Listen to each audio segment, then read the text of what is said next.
Hi.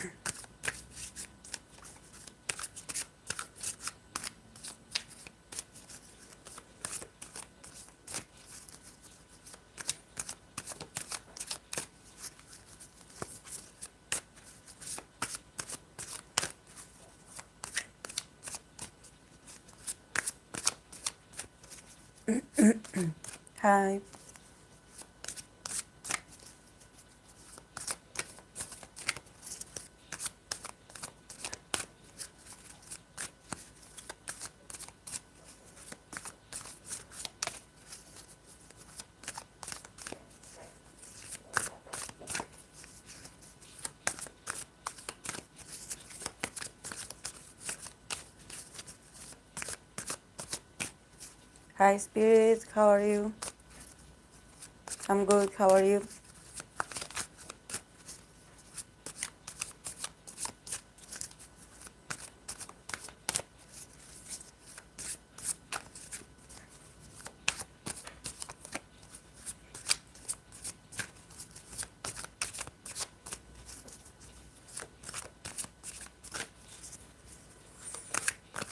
Hi, Samara. Good morning.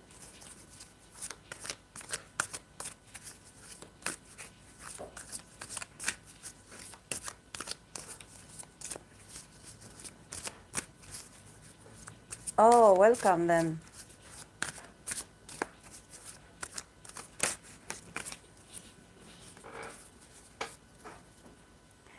This live has no structure at all.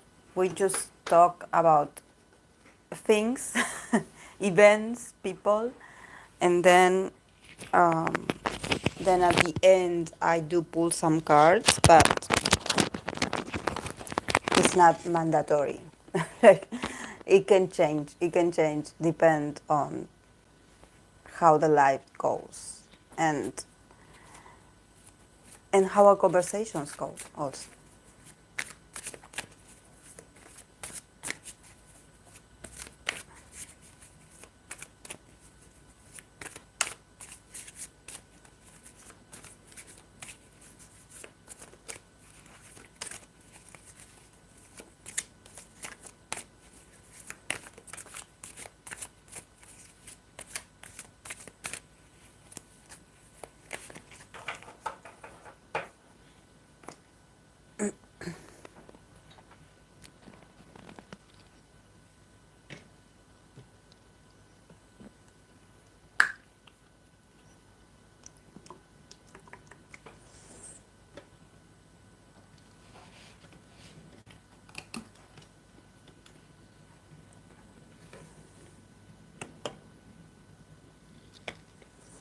I got some really good news, but it's been delayed for so long.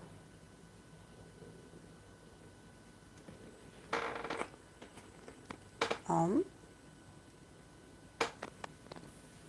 I got some really good news, but it's been delayed for so long. A real Eight of Swords situation as that I had seen in my cards.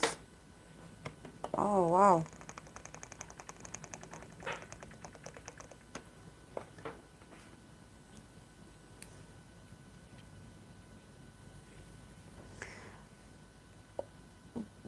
Well, an Eight of Swords situation is actually like when somehow everything is magnetized or maximized, I wanted to say, in your mind or in your head. You know, there's this sense of like, oh, I cannot get out of this, or I'm not going to make this, and I worry and I feel like I have no way out. But actually, it's all mental, you know, it's all in your mind. You feel restricted in your thoughts. So according to your thoughts is how you view the situation. But yes, it takes a lot of healing. It's not easy to get to that conclusion. That's why the Eight of Swords is there. Is because you are not ready to see it yet. Sometimes we do need to be in an Eight of Swords situation because the situation actually requires it.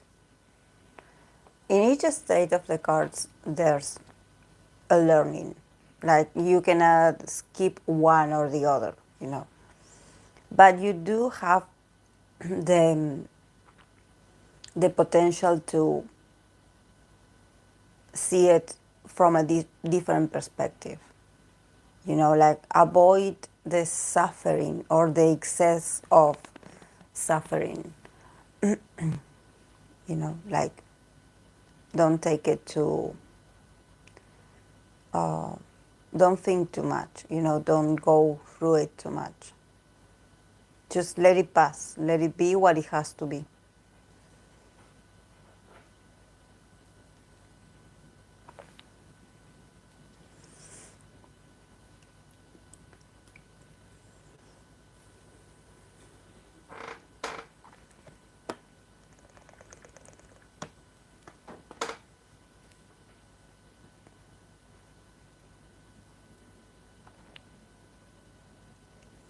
Mm, yes.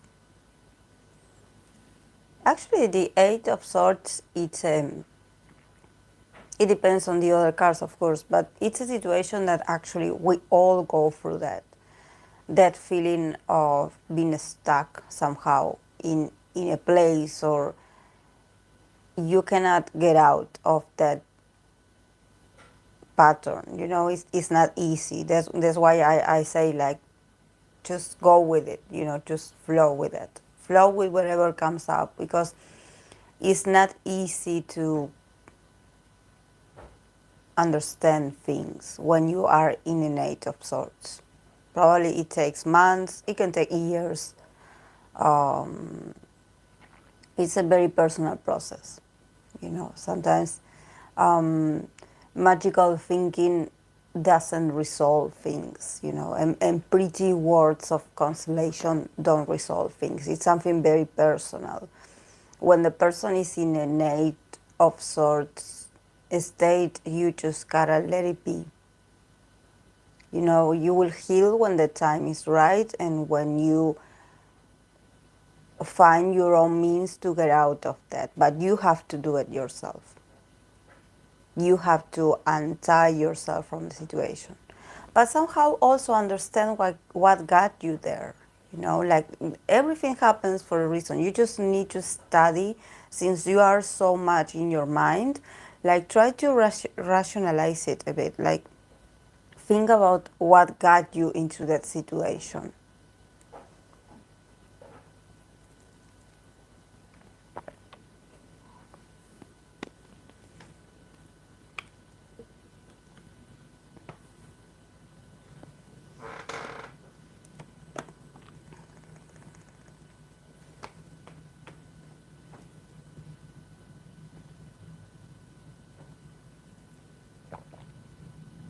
Yes, we all go through that. Yes, and you know, sometimes we don't even recognize ourselves. I think that it had happened to me, that actually a colleague or a, a, a colleague tarot reader had pulled cards for me, and I got that card and I was like, oh my God, like, am I in that state? Am I in that? That's how people view me? And yes, you can be stuck in that Eight of Swords, Nine of Swords, Ten of Swords, and you actually don't think that it's you. You think like, oh, I'm fine. Like, you know, like, oh, I'm doing my things. Like, I'm working. Like I'm being active in my persona. Like I am doing some things for myself.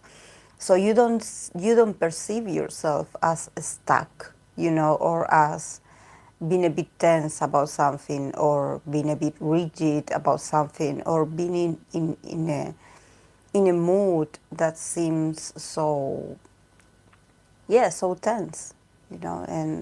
And that's because it's mental, it's mental, and yes, it does reflect on your body language, but it's very minimum. So actually, people that observe you very much, they are able to tell that you are going through something.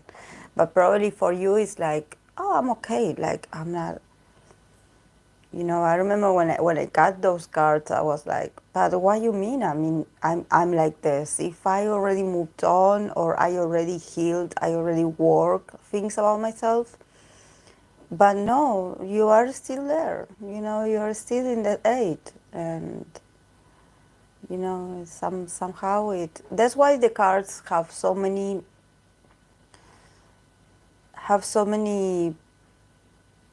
messages and symbolism, that maybe you do need someone else to read for you because you don't see it. And if you see it, you avoid it. For example, let's say you get all very positive and bright cards. You get two good cards, because there's no good and bad card. Every card, it's fundamental and it's important. But people like to put them into a black and white situation, like, oh, this is a good card, this is a bad card. You must fear this card and you must enjoy that card, And usually when you get, the cards that talk about being stuck, you are like, oh no, I don't want to see that. Like, I don't want to see that. So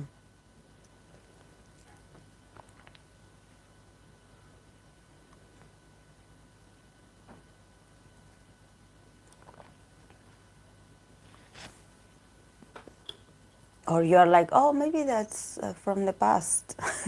That's not who I am today. I already moved on, like, I'm no longer that. And yes, you probably already still are there. And it's okay. It's okay. There's no, it's your experience. People need to be a bit more gentle with themselves, and not panic so much, Um, it's okay. We are all human. We are all vulnerable. We we are just improvising here in life. We don't have everything figured out, and it's okay.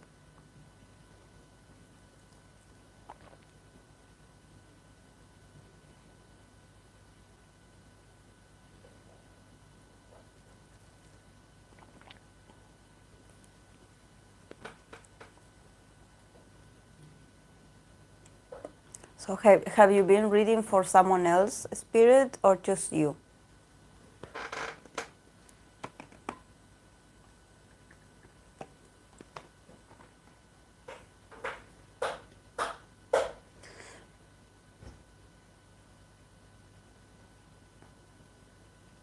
Hello, Parvati. We missed you the other day, and spirit too. I think and the first days I didn't see spirit, and I didn't see you, Parvati. Don't be scared of the cards. Don't be scared of the cards. Don't be scared. Just work on that feeling. Don't be scared.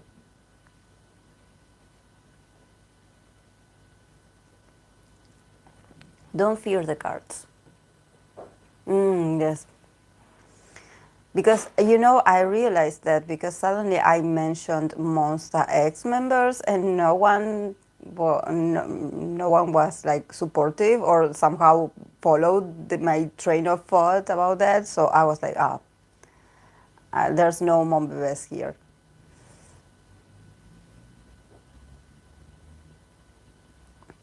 Yes, maybe you should try read for artists, so you lose the fear. But don't be afraid of the cards. Yes, I know. I know you were. I know you were. But somehow we got carried away by other subjects like movies and. I just started to tarot, but I moved to London for new life and I forgot my cards. Oh, it happens. I had I have a lot of tarot decks. I had cards my whole life. I think, yes, my whole, because I started at 14 to collect them. But um, I don't get used to the idea of carrying the cards with me. You know, for example, I go to my friend's house or I go to someone's house and they are like, "Oh, did you bring the tarot?"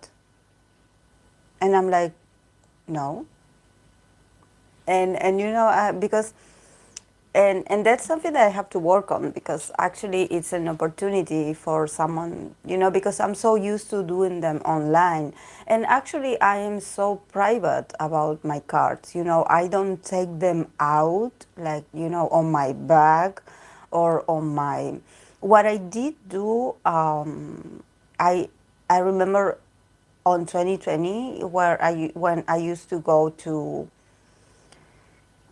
job interviews or job related things, I used to bring one card that it was the Empress card.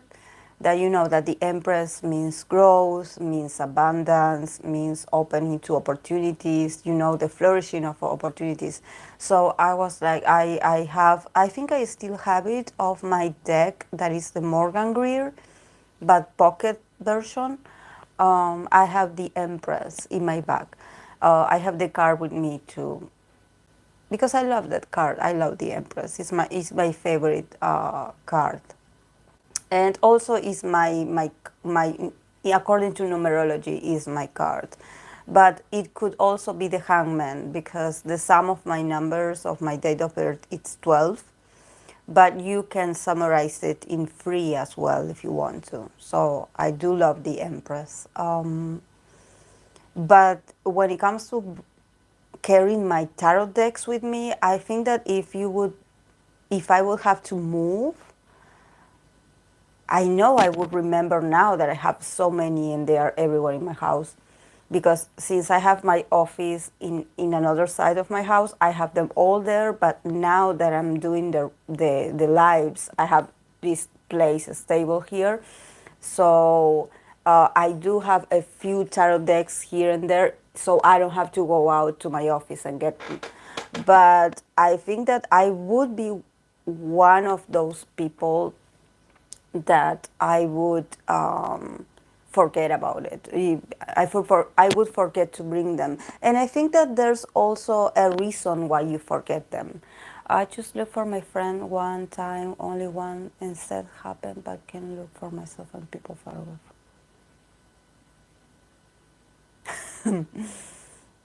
I studied for K-pop and people. Yes, I think that it's meaningful, you know, the same thing happens to me in crystals. When you forget them, or when you somehow they are missing or you cannot find them, there's a message in there for me. You know, I'm like, oh, they didn't want me to bring them, or there's something is going on, you know, something is going on. I believe in those kinds of things, you know. I'm like, especially when it has to do with a tool that has so much of your energy, but at the same time that has the potential of absorbing others people's energy. So whenever I forget something, or especially I don't bring it with me, it's giving me a message. You know, it's giving me a message. I didn't believe in those things before, but it had happened to me working with people, that somehow, you know, it had happened also with my singing bowls. My singing bowls are heavy, you know, and they are made of crystal. So I do have to watch out a lot to carry them with me. But I remember when I used to do the sessions, a very close relative of mine asked me to do a session at her house and to bring the singing bowl, you know. And because in those moments she couldn't make it, she couldn't come to my house, I don't know what, and it was for her daughter. And so I did, and you know, yes, yes. And you know, it had happened, I lost one and I actually bought a new one. I bought a new one because I didn't understand. I just knew that I I transformed myself so much, while that it was meaningful, that necklace for me, because I went through a lot of transformation while wearing it. So I got like stuck in the idea that, oh, this is a good crystal for me. So instead of letting it go, I bought a new one. So, but then I understood that yes, when it goes missing, when it breaks, it has its purpose, it's done already. You have to move on to a different one. And about the singing bowl, I remember that I had to go to this person's house, and somehow the car wouldn't start. I would have a lot of issues going out of my house, getting out of my house. I would lose my keys, and I was feeling really anxious about it. And then I had to cancel. I was like, I told this relative of mine, um, I was like, oh, I will not make it. I cannot bring it with me because, and she was like, oh, but I will call a cab for you or a taxi for you. She was really interested into getting it. And then she told me when I canceled, she was like, oh, because it was for my daughter, but I also told my other friend that you will be coming here with the bowl. So I told her that she could join us so you can do a session for her. So then talking about this event with my teacher, the person that actually taught me how to use the singing bowl, um, she was like, there was a sign that actually that the singing bowl is not meant to leave your house. That it has its place. It has that if someone wants to get a session, they have to go to that place, or they have to come to your house, or they have to make it. And also we were thinking that maybe that person, that extra person that my relative was inviting, maybe she had a lot of like strong energy in her. So somehow, it seems like I couldn't get the singing bowl out of my house. So there was a very interesting learning experience for me, to somehow understand the tools, that it's not just because I can be very spiritual, but at the same time I'm very rational about things. So I try to avoid, like I always say, magical thinking. I'm not like, oh, this is a sign, this is the universe. I try to be very grounded in that sense. But since those things happen to me, I'm like, oh, this is a message. I should listen. I should pay attention. I should feel the energies. Because somehow I was so in this period of my practicing where I was a counselor, and with psychology and everything is very mental, and very intellectualized somehow. So I was like, I didn't want to be superstitious. I think that I was like pushing all my intuitive part of myself so I could be a better counselor, or a better psychological guidance, to give some seriousness to my role and not be like the crazy lady with the tarot and the, and the crystals. I wanted to be rational about that. But then I understood that somehow my tools speak to me, and that I am not the crazy lady because I sense energies, or because some things happened to me, and have you heard of your spiritual wise? I don't wonder. Yes, yes, I think I connected with them because I did in quarantine, during quarantine I did or quarantine, I don't know if quarantine, I did a course of Akashic records. Is it Akashic records? It was nice. I stopped practicing it actually because I was a bit scared, to attract a few things. But I would say that when I tried to open those Akashic records, I felt really at peace, and it was beautiful experience. I felt, that they say that you connect with angels and stuff, and I really felt a sort of like very nice atmosphere. But then I got really scared somehow, and I closed it, and I didn't practice it anymore because I'm afraid of opening too much my third eye chakra, or I don't want to do that. I don't want to channel. Somehow I feel like when I channel, I lose myself. So I don't, I like I always say, at least for me in this, I have my North Node in Taurus, so I want to keep myself very grounded. Like I want to be spiritual, but I don't want to lose my sense of reality. I want to believe, I want to incorporate a few tactics, but I don't want to lose myself in that, you know, because the universe and the energies are vast and they are floating around us. So you have to be selective about what you absorb, what you pick, because then somehow you become like this sort of like, like antenna that you're always open to receive signs and stuff. And I think that I met a few people that had lost a bit of uh, sanity, to say. Hi, Lillian. I did a meditation one time. I don't know if you saw my spiritual guys. I was doing meditation. Oh, wait. But they didn't talk to me because they were status. I always, whenever I do meditations, I always go back to a circle of females. So definitely, I think that probably in a past life, maybe I was part of a coven or something like that, because I always feel surrounded by. Uh, oh, hi, Jessie. It's mate. It's an Argentinian traditional drink. It's like herbal tea, but with a straw, and you pour the water here.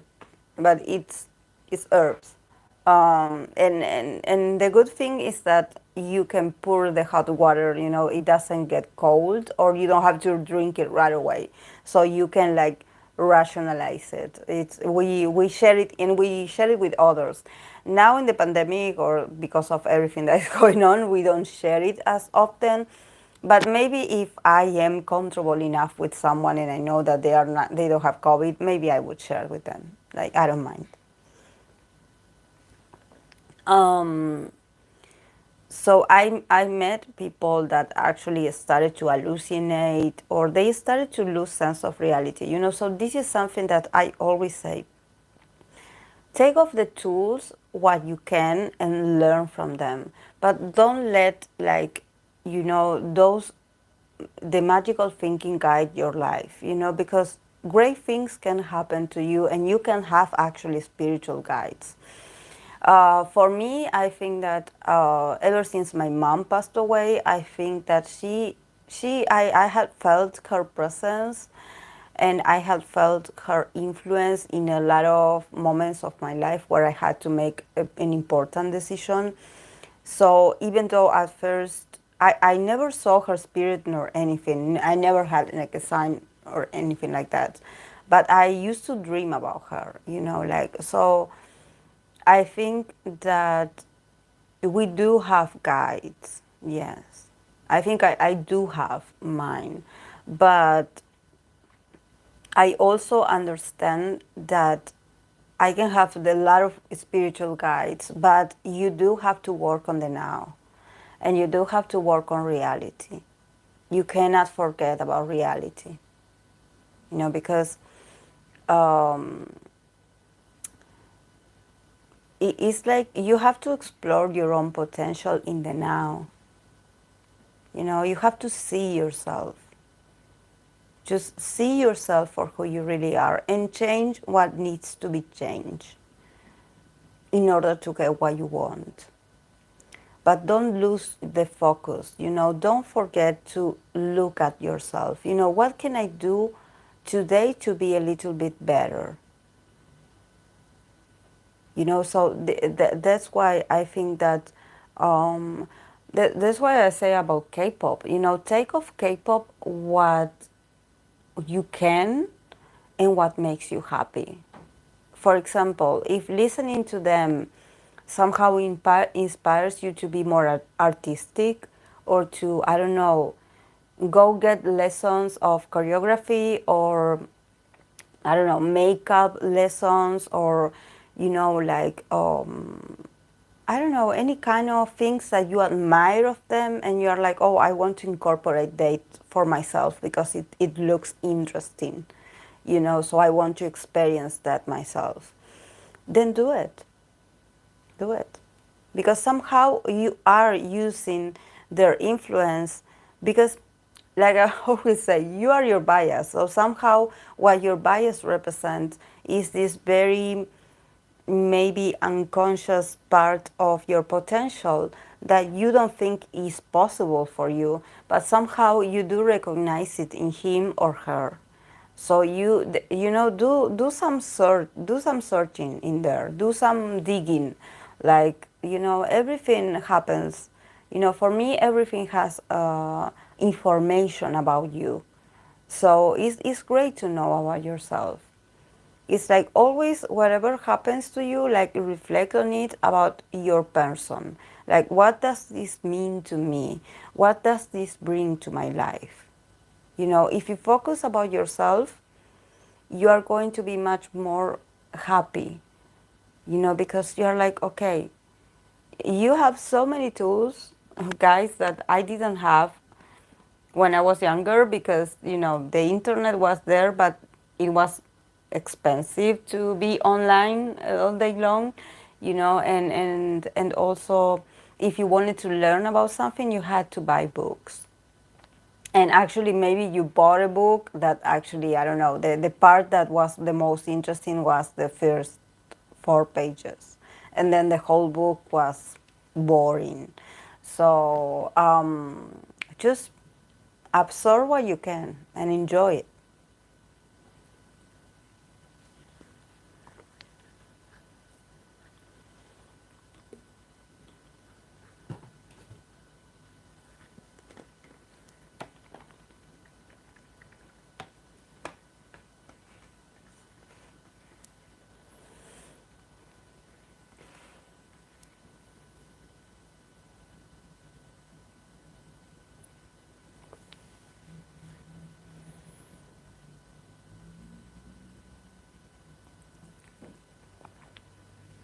Understanding the relationship with your idol, you can become a more supportive fan.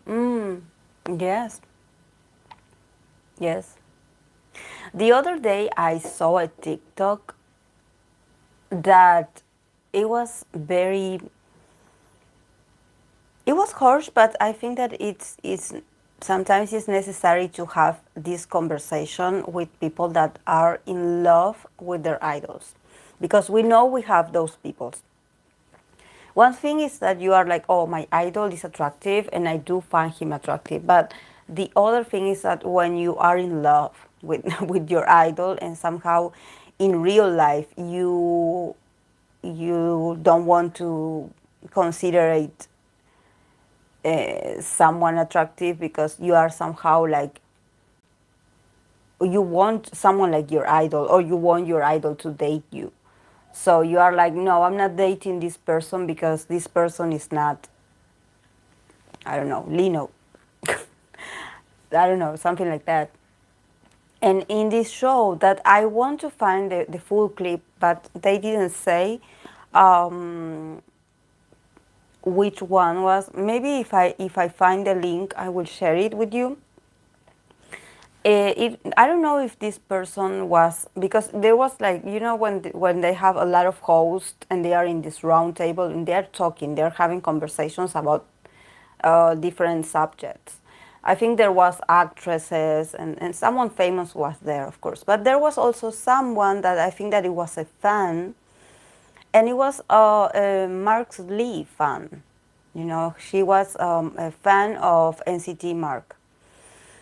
And the host, or one of the hosts, she was like you can love and support your idol NCT Mark, but you cannot love Mark's real name. I don't know what she said it. I read it, but I don't remember what is Mark's Lee. No, it's not. It wasn't a Hello Counselor. It was, oh, I didn't like Hello Counselor. Oh my God, what? That show was so toxic. I'm sorry. Like the only thing that they had to keep going was those poor idols that they dragged there to somehow make it a bit more decent and attractive. But I was like, why do you call it Hello Counselor when where there's no mental health professional there? Because a mental health professional wouldn't approve of all the feedback they gave to that person. Yes, it was so humiliating for the people involved, the visitors, but um, I guess that for them it was funny. I don't know. I don't know. For them it was funny to go through that kind of exposure, or maybe I know they earned something. I don't know if there was like a ranking. Maybe there was money involved into like what the more controversial subject you have to bring to that episode. It was like it would you would gain something. I don't know, but somehow I was like, why would those people talk about that on television? But well, you know, entertainment is like this.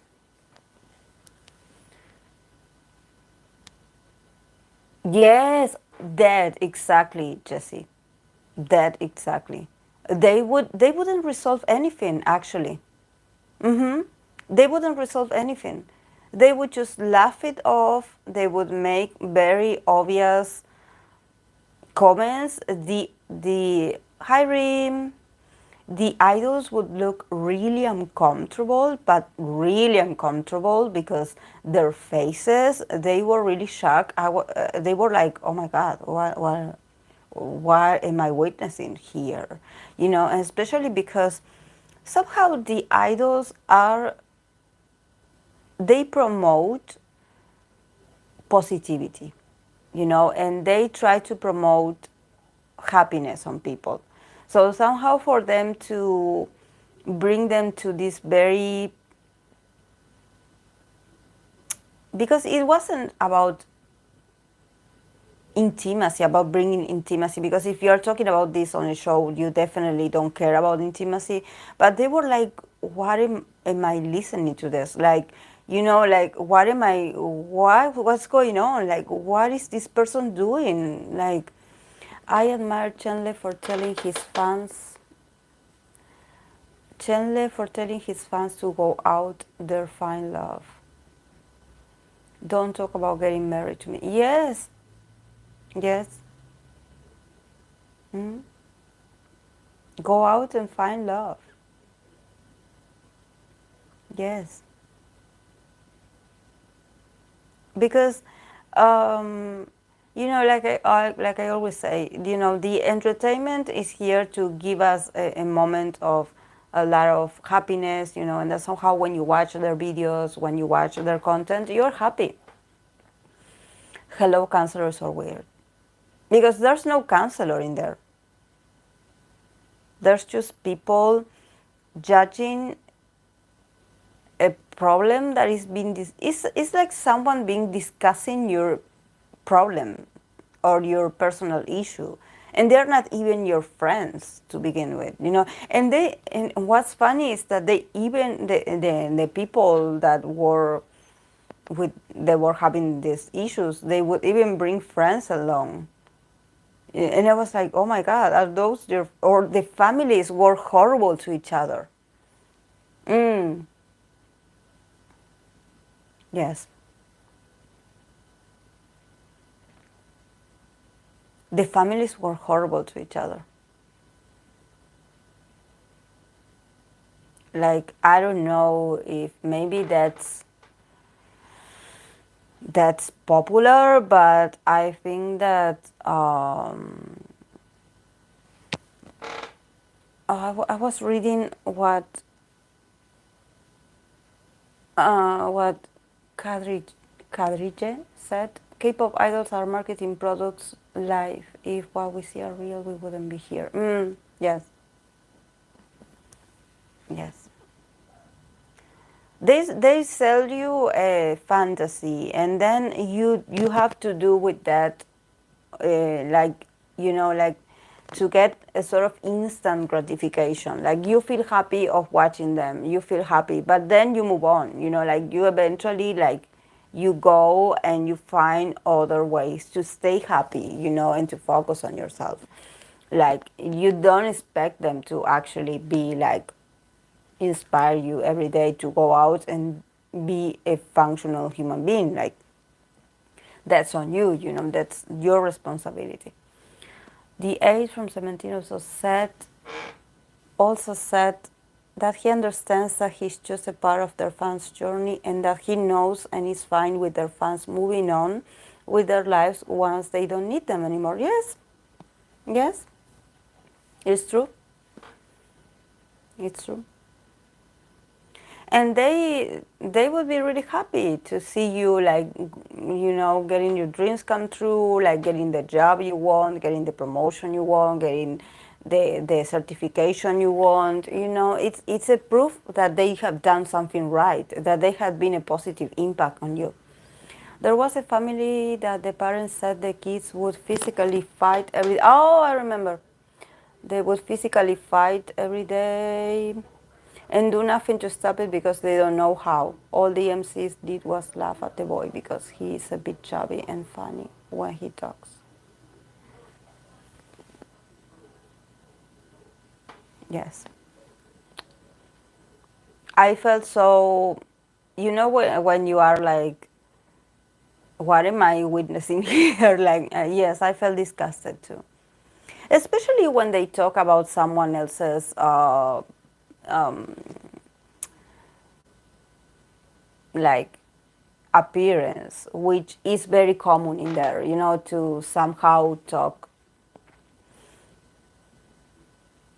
I remember there was this MC on Weekly Idol who made fun on Kihyun's singing under the butte.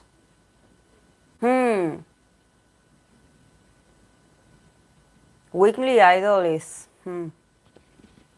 yes, yes, yes, Korean humor irritates me too. Especially because they don't stop talking about appearances. I'm just bored with that concept of appearances. Like every time they see someone famous or someone that they consider beautiful, they are like, how come this person is beautiful? And all they talk about, all the interview or all the is how beautiful and perfect that person is. They don't talk about their personality, about their lives. No, they just talk about. That's what they do to Chae Wo or Chae Nu. I don't know how to pronounce it. Chae Nu. That's what they do. They limit him to this sort of very handsome person, out of this world beauty, that they don't stop to talk about him as a human, as an artist, as a man. They talk about him as if he is this artificial intelligence, like come on, like he's a human guy. He goes to the toilet just like the rest of us. He has a grumpy morning just like the rest of us. So like get to know him a bit better, like go deeper, go into that person. I understand that probably at the beginning you are like, oh, he's beautiful, but to be like all the time going back to, oh, I just look at you and I'm amazed how beautiful you are. Like, stop it. Like, You know, like you are talking to a person here. He's not a cartoon board. You know, he's a person, and he feels really awkward about that. You know, because he's like, okay, yes, I know I should be thankful, but can we please move on? And can people stop staring at me because it's really creepy? You know, like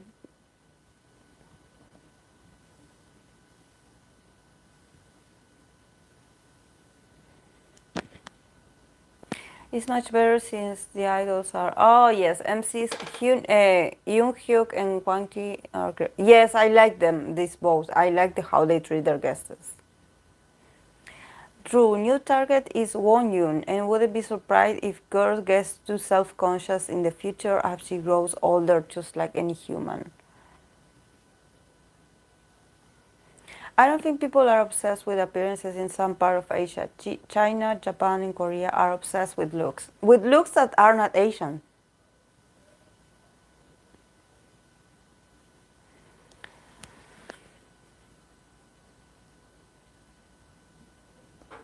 Yeah, Karina previewed and post-deviewed pics shocked me.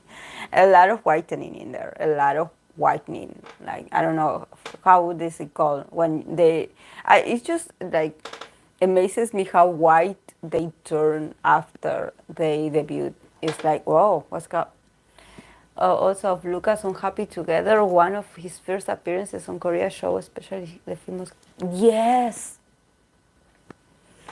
it's like you know, it can be flattering like once. Okay, I come into the room and you're like, oh, look, he's here. Oh, he's so handsome. Oh, he's. But you know what's so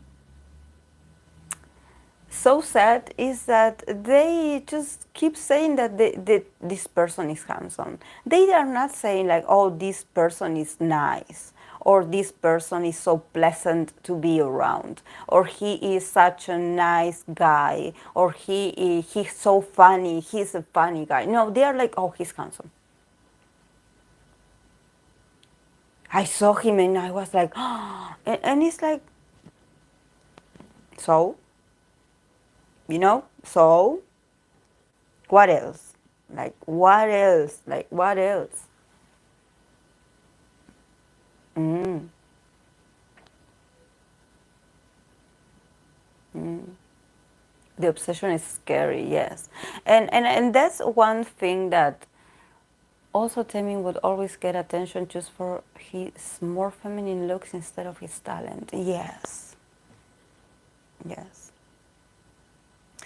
Taemin, a poor guy. I think that, you know, people are so obsessed about keeping Taemin in this sort of like ethereal beauty, feminine energy kind of beauty, you know, out of this world beauty, that they don't see the man behind him, or they will not let us see. But he's a man. You know, if he is a man.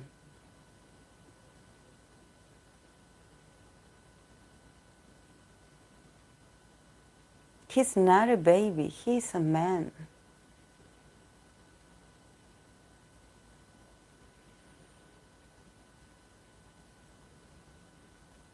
You know, guys, the other day, is there any Diobis here in the house with me? Please tell me that one of you are a The Voice fan. Please. I need to get more Diobis into my community. I don't know what to call them. They just don't come. I have Beta. The only one I have is Beta. He's almost 30.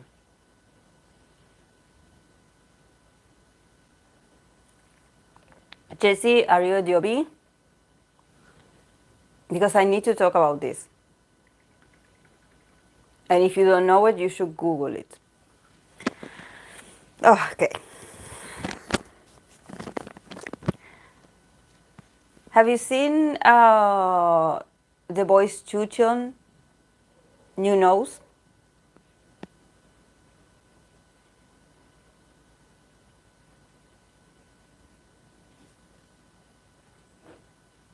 Have you seen the boys Jujon new nose? Why? Why? Why they would touch that nose? Why? Now he looks average. Now he looks like every pretty model guy of the magazines. Like, why would they touch his nose?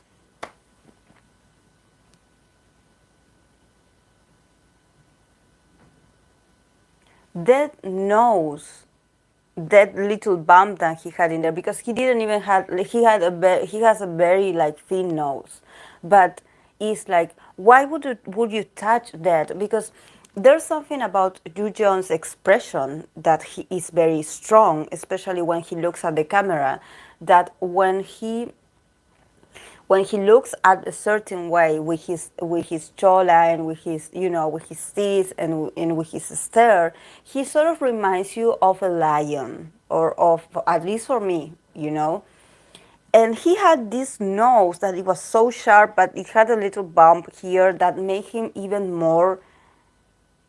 It gave him personality.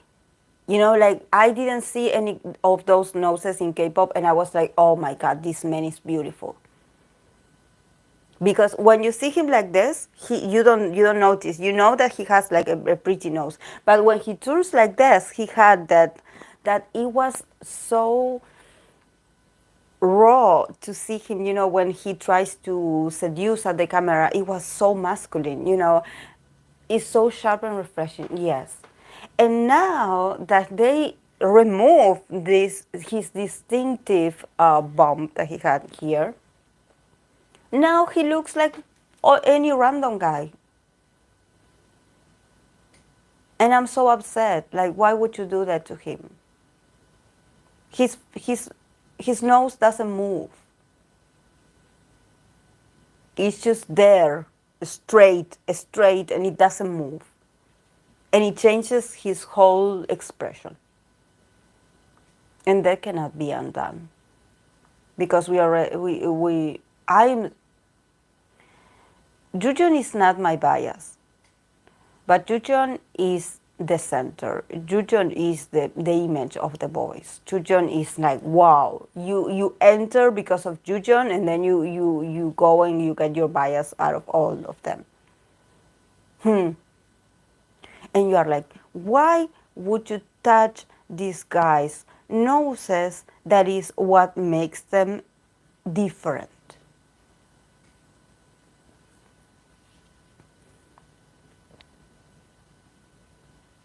And what's going on with the Bline of their faces? Because I noticed that, I'm talking about the boys Eric, the Magne, that I hope he comes back soon because I miss him. I want him to come back soon because I don't think the boys is the same without him. I know they're trying their best. But when I saw the MV of Maverick and also the pictures of Maverick, I noticed that his Bline is too thin. Like, like he never, even if you see his debut fetus photos, because he debuted really young, he never had like a fat face or something. He always had this very sharp, this very. But somehow, when I started watching from the Maverick era till now, I noticed his jawline is too sharp. It's too sharp. And also he has like a very prominent, I don't know how you call this, chin.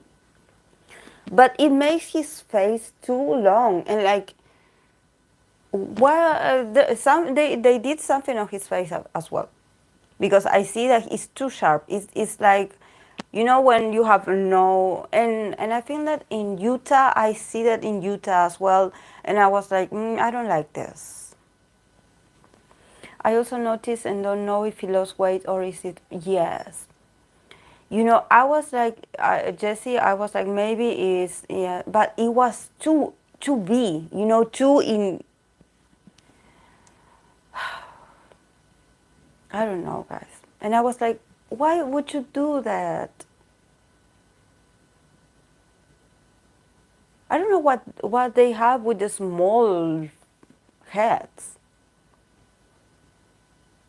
But maybe it's because they are really small in body frame. So somehow, if you have like a smaller face, it matches. But Utah got rim implants and got it redone, either removed or reduced. See, I knew he had done something to his face. I knew it because he has like this. Don't look at my chubby face because, but he had this. When you have this side that is too like this, but it's too like, and then it like goes like here and here, but it's like there's this void here that is creepy.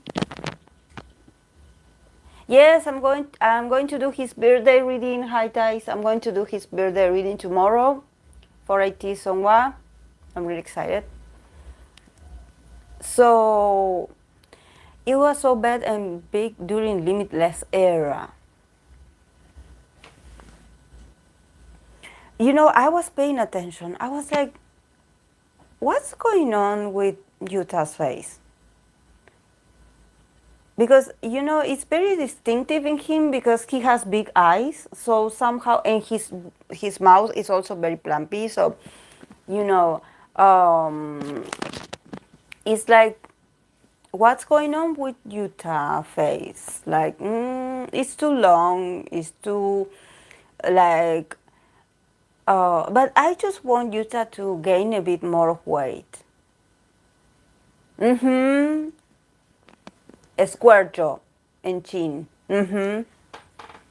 Exactly. Exactly. I was like, what's going on? Why do you do that with people? Like, I don't understand. I don't understand. Am I the only one that thinks that a smiley Utah resembles to 80s Hongyong? He does remind me a bit of 80s Hongyong, the leader. Because he did that, my friends call him Chin Chin. Yes. But they are both big eyes, and they do have, especially when they smile, they have. But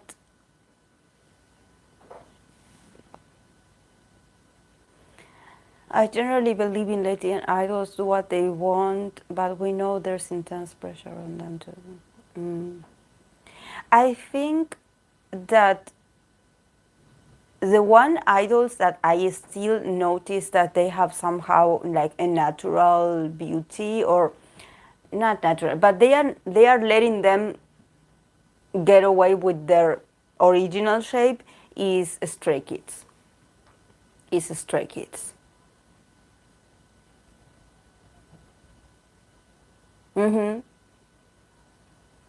But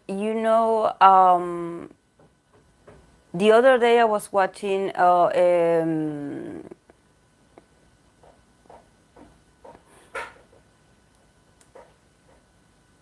didn't get major surgeries, or some didn't at all, sick or broken by Utah.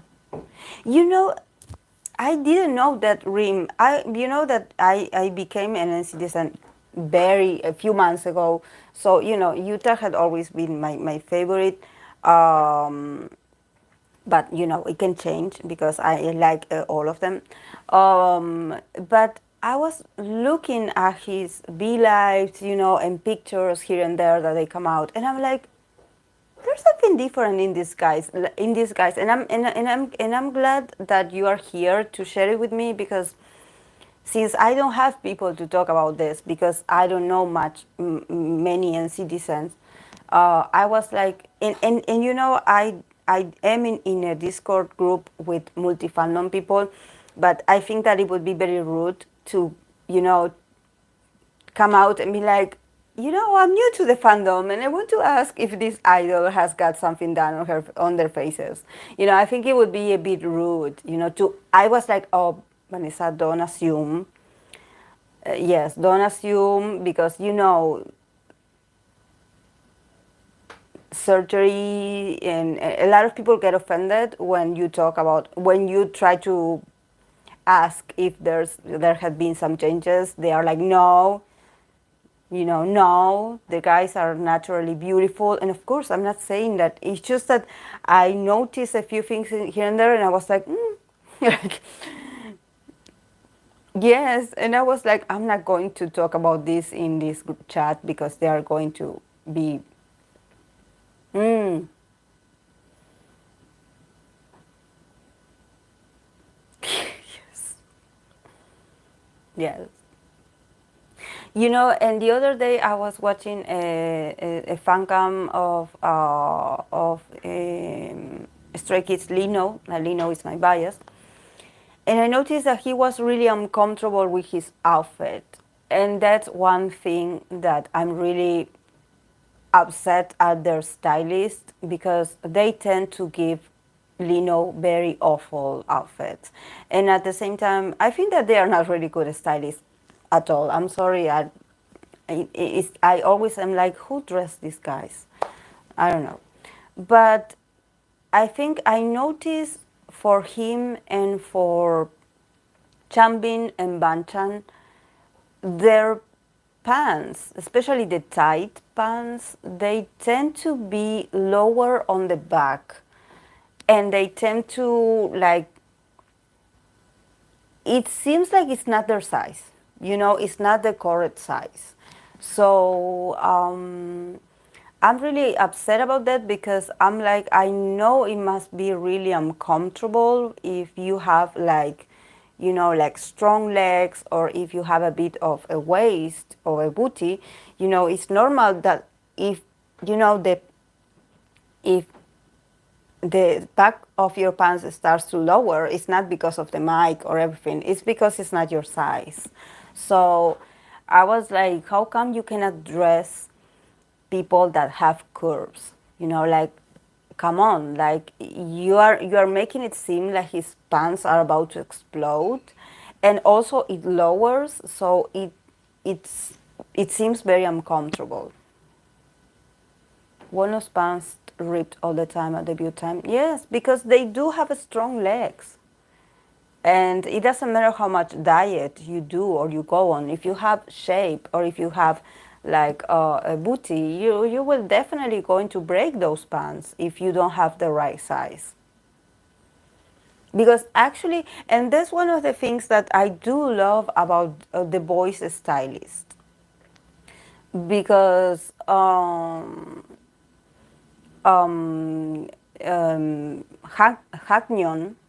Hagnion, is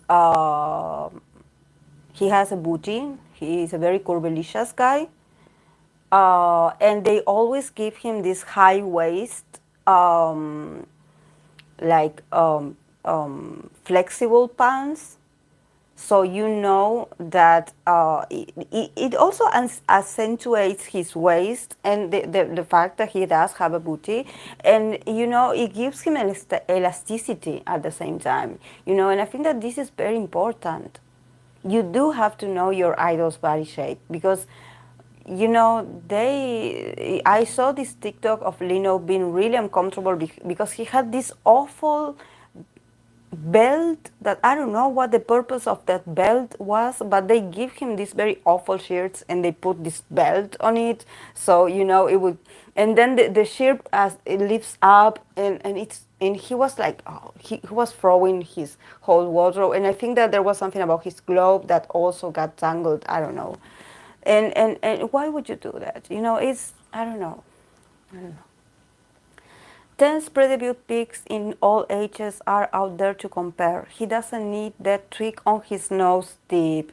They will at least give him the more natural implant. Yes, poor guy. Like, I was like, why would you give him that pointy? Like, he he reminds me of Peter Pan. I don't know why. To give him this sort of juvenile kind of look, I guess. Um,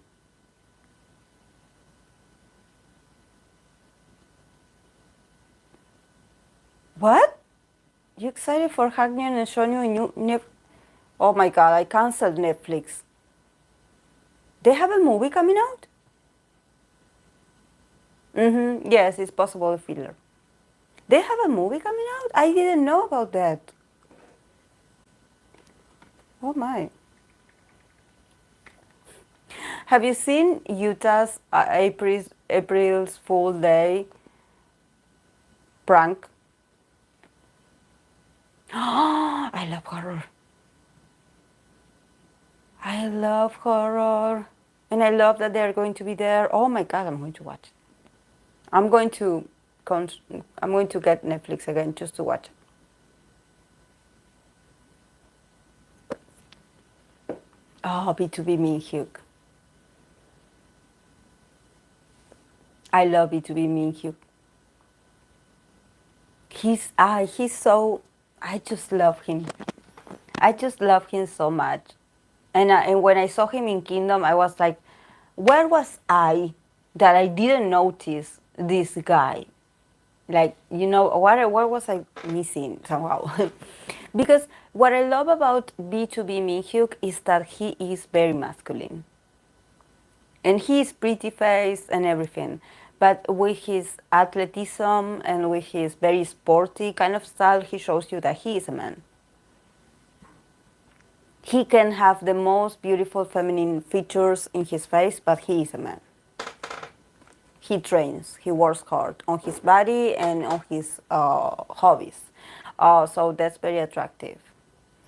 Hello, Helio. My Scorpio loves horror, although she's scared the most, tend to. And the story of him screaming. I don't understand them.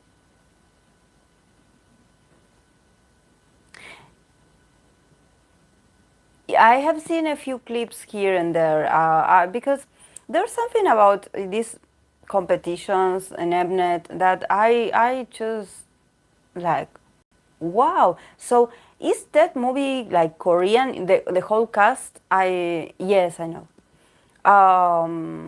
The whole cast, it's almost a lot of idols in there. So it's entirely Korean, right? There's no American involved in there because every time they put white people, it's like, oh.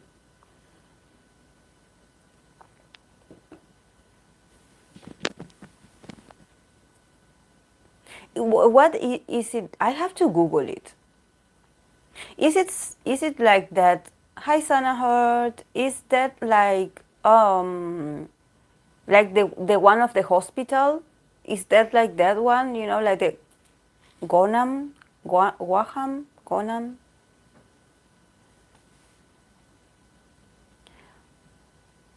Is it like the hospital one, like season, like part 2 or something like that, or am I? Is another genre?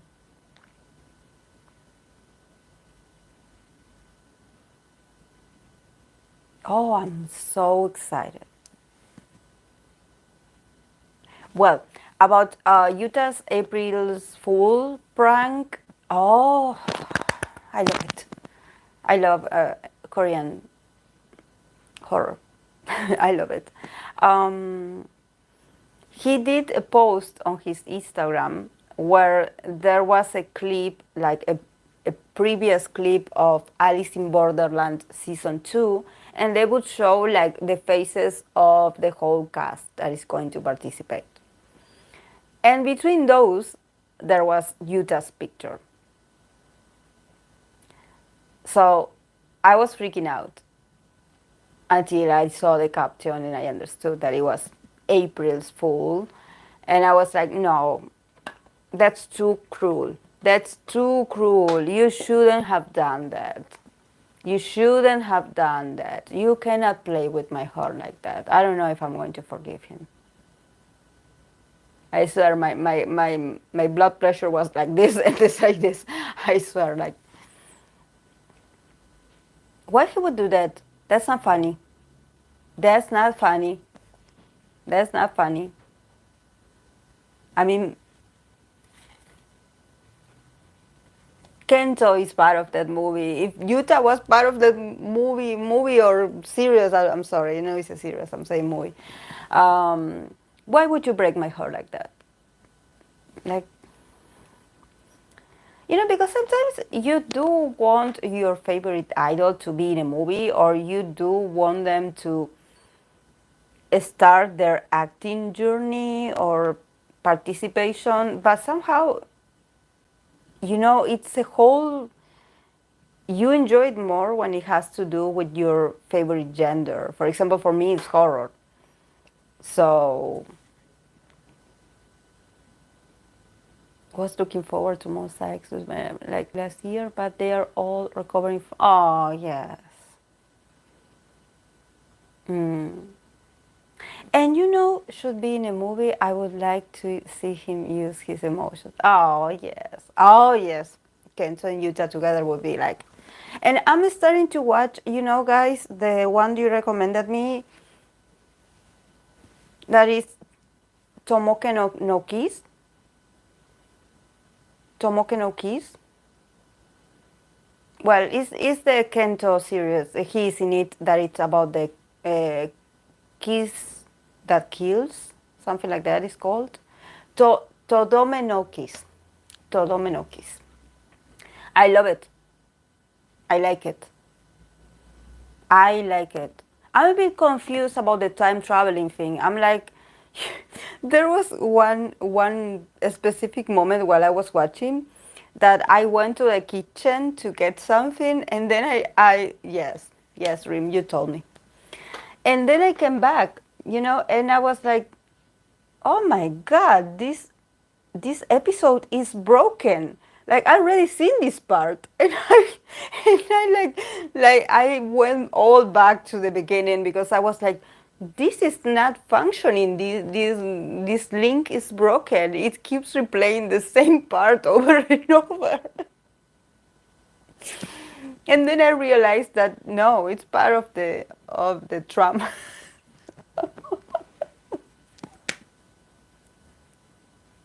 I was so confused. I was like, but I saw that part already. Like, what's going on? Oh my! Like I was so confused, and then I got it, and I was like, ah. Mm. The other, the the other movie that he participated when he was young, that it was hard for me to recognize him because he was really young in there, and he was a bit tanner. His skin was tanned. It was in the live action of Another. Have you watched it? The live action of Another. I actually watched both. I mean, I knew the anime version, but then when I saw that there was a live action, I was like, okay, let's watch it. And I remember I watched it a few years ago, and I didn't know that it was him.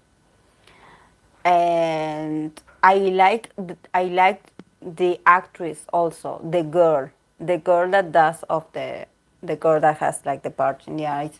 I love her acting as well. I love how they work together in that. Um, they make a good couple. Like he did look different. There was no whitewashing there. But I think that it was because it in the early 2000s probably, or the 2010s, something like that. Because I think because of the style of his hair, that I think it reminds me a bit of the 2010s or 27. Because he's not, how old is he? Because he's not that old. He is, but he always looks young. I don't know why, maybe because he always does these roles of teenagers or of young adults. So, oh, 2012. Oh, yes. Yes, that's very 2012 style, especially in Japanese movies, in high school movies. And it's just that his eyebrows were really thin. Um, so Maybe that's why his face was different, but he looked really tan. Yeah, I know. Yeah, he mostly did High School Rules for a while, yes. He definitely does. And but how old is he? He is, he's born in 1993, right? So he's not 40, I'm sorry, 40. He's not 30 yet. He's not 30 yet.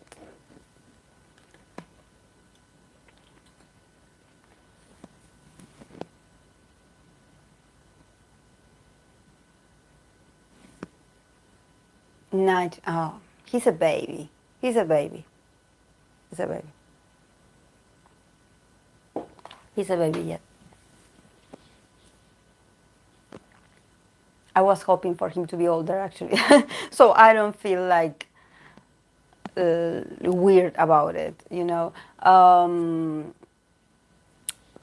But the one that I love him. I love this Japanese actor, and for me, he is very similar in looks to Yuta. I don't know if you happen to notice that there's a Japanese actor that it's very, it resembles a lot, Yuta resembles a lot to that guy. And actually, Yuta did a cosplay of him and his character on Halloween. Oh, I don't know if you know who I'm talking about. I don't know the actor's name. I don't remember right now.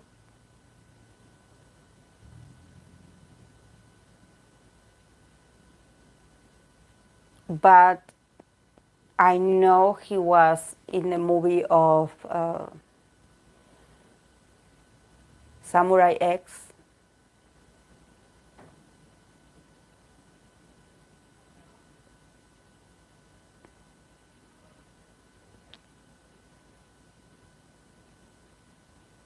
You know that Yuta did a cosplay, it's called in Japanese, it's I'm sorry I'm not remembering the name in Japanese, but it's in Netflix and it's called Samurai X, and it's based on a very famous manga.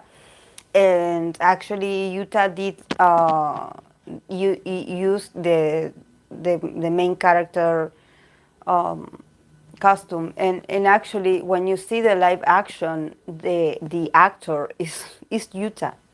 If you want to go and watch it on Netflix, you have a different, there are a lot of movies, and if you watch it, it's Yuta with the red hair. Yes, Kenshi. Roroni no Kenshi. Kenshi. The actor that plays Kenshi in the uh, yes, I should read more often for actors. Yes, I should try to include a few actors. Just that I suddenly stopped reading for actors uh, because of the shipping, and I noticed that there are a lot of crazy people around actors as well. I remember the first times. Uh, I remember the first times that I very innocently, when in a very naive way, started reading for the Vincenzo couple, the female and the male lead, and apparently they have a huge fandom. And when I said that I didn't see anything romantic, they would come at me, and they would email me to tell me how wrong I was, because this and that and this and that, because they were seeing in here, they were seeing in there. So I don't know, guys. That's why I stopped reading. Sometimes I do read for some very famous actors, but it has to be very requested for me to do it. But I think that Sometimes, because I noticed that I follow Ronnie Keshin in all versions. I followed, yes, I think that's the name of the actor, Tateru Sato. In Aries, yes. Yes, I should start doing those.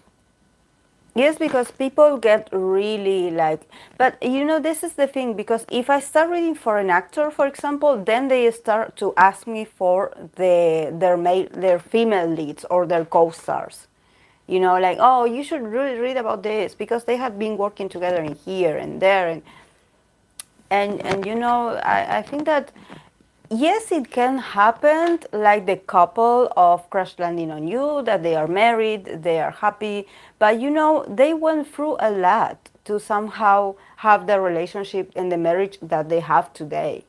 You know, they met for a while, they had a lot of co-stars, they had other relationships, you know, they went through a lot to come to the realization of, oh, I'm going to marry a fellow actor.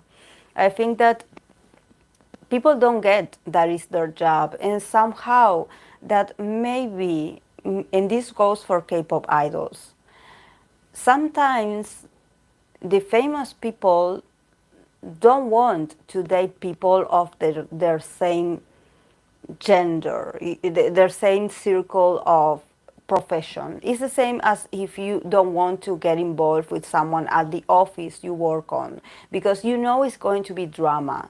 And I definitely believe that there's drama between the idols. There's definitely drama, but they do have to act like they don't know each other. They have to act like they don't acknowledge each other, because fans don't approve it. They approve it when they want to, or when it's their fantasy. But when it's not approved by them, or when they show, they don't even show like they have feelings. They just show politeness, and probably they look at them in the eye and say hi, and people are like, oh my God, they are dating. You know, so I think that you just need to leave them have the relationships that they have when they have it. You know, like, not because is your favorite, you are going to be this sort of matchmaker. You know, I mean, like, oh yes, I think that my bias should marry this person because they have this in common, or they are the same nationality, or something like that, or they work together in this. You know, relationships are complex, and just because you spend a certain time with that person doesn't mean that you inevitably have to be in a relationship. Sunjoy shippers. Oh yes. I did a reading on them. I did a reading on them because someone asked me if, but this person was very respectful. She actually wanted to see what happened there. So I was like, okay. But I made the clarification at the beginning. Like, and now she's dating a guy that, yes, he is a singer, but he is not the typical pretty boy or pretty idol that you would think that, oh, this guy is perfect for her. Because actually, this happens to a lot of famous people, that actually their partners or their girlfriend, boyfriends, sometimes they are not that handsome or that popular. And you are like, oh, she's dating this. Oh, you know, and you're like, oh, that person is really lucky because they are dating this. And you're like, what makes you think that the famous person is not the lucky one that is dating this random person? You know, like, just because you're famous doesn't mean that you are better. In fact, you can be awful as a partner. And we have seen a lot of nasty divorces because of that. How many more proofs do you need that actually celebrities marrying each other is a power struggle? And then they write books about each other, they gossip about each other, they you know, to also fuel their own popularity. Because famous people do have an ego. Famous people do have an ego. So somehow it's, I believe it's healthier for them to find like a special someone that is not going to be their fan or their co-worker or their colleague. Yes, you can understand them in a technical way because somehow you are both in the same industry, so you understand each other's schedule, you understand each other's struggle, each other's demandings at work. But what about emotions and what about love? Sometimes famous people, they do need someone that can like um, make them more grounded and being like, okay, yes, you are famous when you are on stage, but when you are with me, you are a regular person. So you have to respect me and love me for who I am. This is not like the Beauty and the Beast. Like, oh, you are the famous shining star and I'm the poor girl, boy. No. You want my love, you have to put the effort for my love.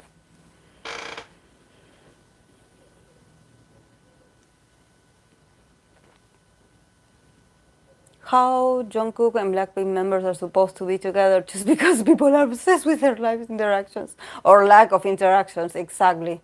They want me to do a reading on them, they never saw each other in person.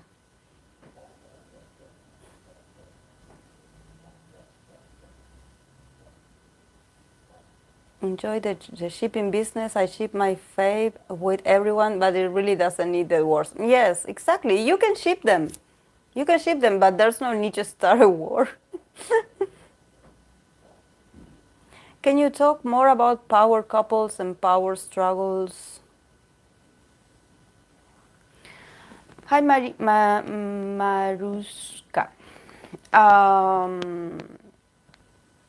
It's just that,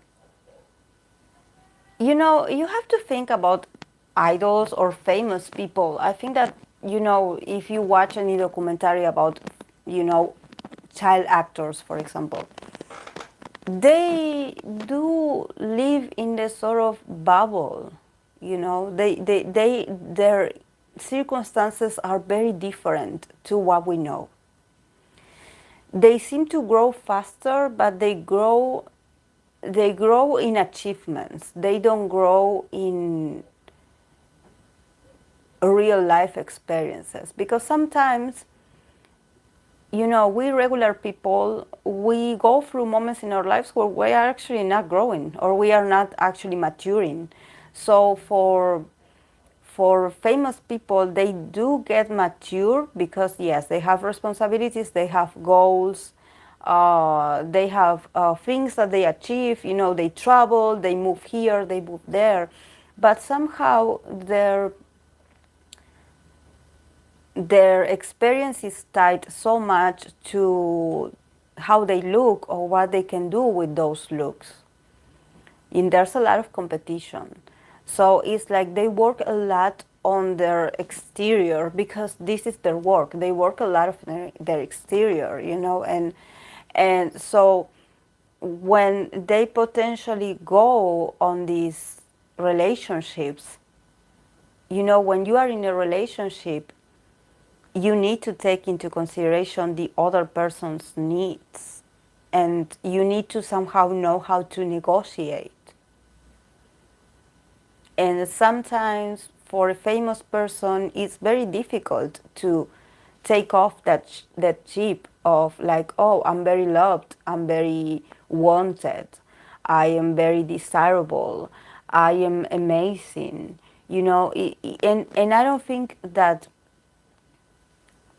it has to affect the relationship, but somehow their partner has to be someone very patient, very understanding, that they will have like this sort of tantrums and that they will have a bit of a moment of diva moment, and it will come out in any moment. Probably it's not that big of a deal, but they have this sort of like, oh, I am this person, so maybe you should accommodate to my needs, just like everyone does. Like, because everyone gives me a free pass because of my popularity. So maybe in relationships, if I disappoint you, or if I mess up, or if I said something wrong, maybe you should be grateful that I'm here with you because I'm important and because I matter. And if you leave me, don't worry, because I'm going to find someone better than you. So, and when I say this about the power struggle, this is why I think that probably two idols wouldn't work together very well, because they both, even if the other group is more popular, they both have their moments of they have love. They have a very superficial love, because actually the love of the fans is not supposed to, to um, to fit their emotional needs, intimate needs. They actually need to experience a relationship. Because you see that the fans' love is like this very motherly and fatherly love. Like when you love someone and you want them to be taken care of, and you want them to be okay, and you want them to succeed, it's like this sort of father-mother love. But they will learn more about themselves when they are in a proper relationship. That when they learn that there's no hierarchy in relationships, that relationship, at least a healthy one, is one-on-one. You are you, I am me, we are both here, we are equals, like we both have the same privileges, and also we both have the same responsibilities. But somehow the famous person, sometimes they do not have the time, or they do not have the possibilities to be like, oh yes, I'm going to drop everything off and I'm going to go and see you. So it's lonely to be an idol, actually, to be famous. It's lonely. It's lonely. Most of K-pop idols have secret accounts in social media. I feel like many of them, yes.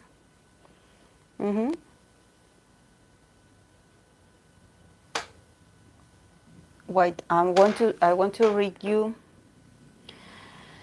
Whenever a relationship rumor for Shunu comes up, just laugh. Yes. This no. Exactly. Also, don't shove your ship to your face. Like, we'll go to a fan asking them to sign it. Oh my God. It's all about the image for them. One of my old faves laughed it off. Most of have secret accounts. Yes. I believe they do. That's why when when BTS have this Instagram account, and I don't know who was like asking for advice because they don't know how to use Instagram, and I was laughing to myself, because actually there were a lot of people that were like, oh, we should teach him how to do this and this,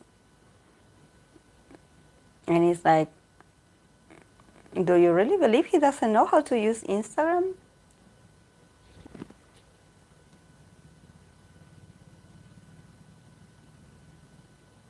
I don't know.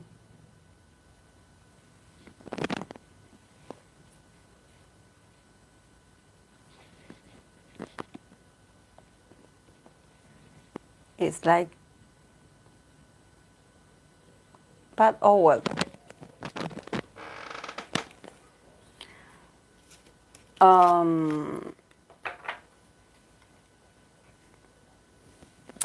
and the other day I watched a TikTok about an interview. Mikyu confirmed all members had private accounts before, so pretty sure they're laughing there. Yes, I love Mikyu. He spills all the tea.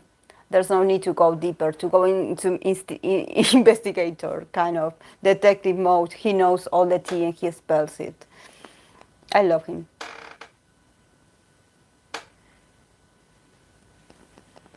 That's why they don't share that. You see, if you see, I mean,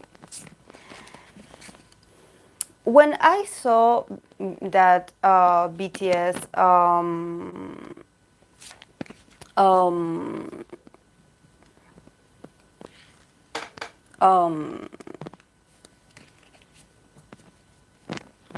got their Instagram account, everyone were like, oh, because he's sharing things about him, they are sharing things personal about them, and I'm like, no, I don't think.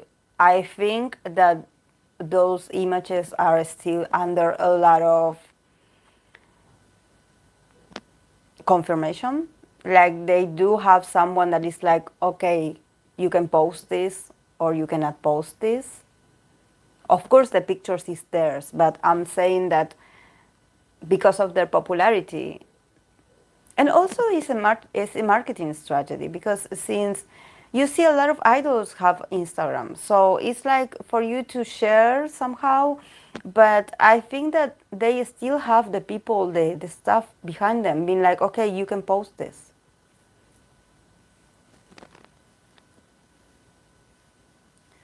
Oh, wait, God. Then accidentally posted screenshot. My personal take is this is the way we earn the trust Dan has given us. It's not pathologized, but also not discount that Dan has been through shit. That he's someone who's easily said, but he's also easily just, so has the most spicy Pisces. Yes. Yes. Hi. Hello, Tari. Yes. I read that as well. It's just that some fans are so entitled. But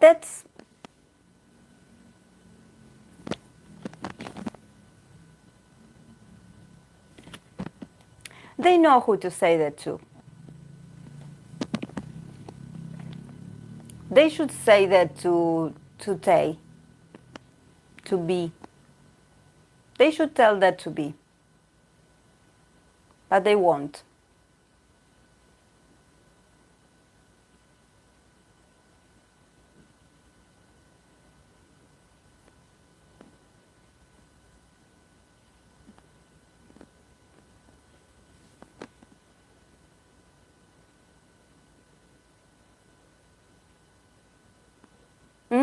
Yes.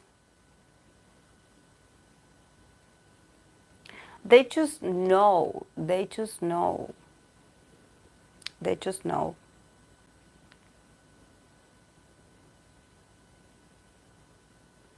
So I think that definitely. I don't know. I don't know, guys. Yes, silent treatment. That's also. That's also. Like people are disrespectful because they just know. They just know. But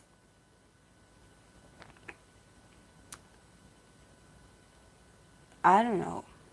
Something about Instagram that I just sometimes I'm like, is that a real person like posting in there, or is that like arranged? Like we have these marketing people, or sometimes you do have these community managers that somehow they arrange your pictures, your feed, everything. So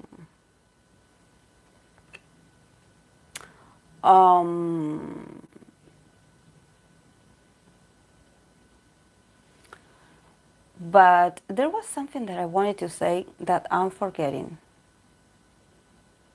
about Instagram. I don't remember.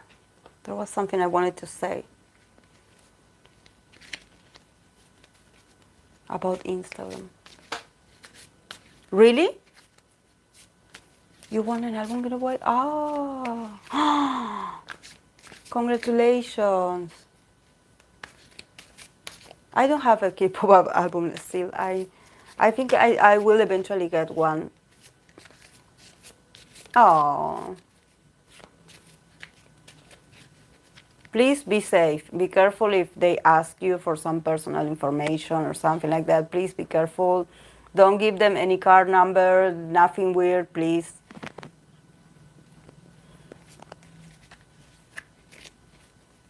Mm-hmm. Exactly. Hmm. But it's just that you can tell. I don't know. I don't know. Sometimes I can tell about, like,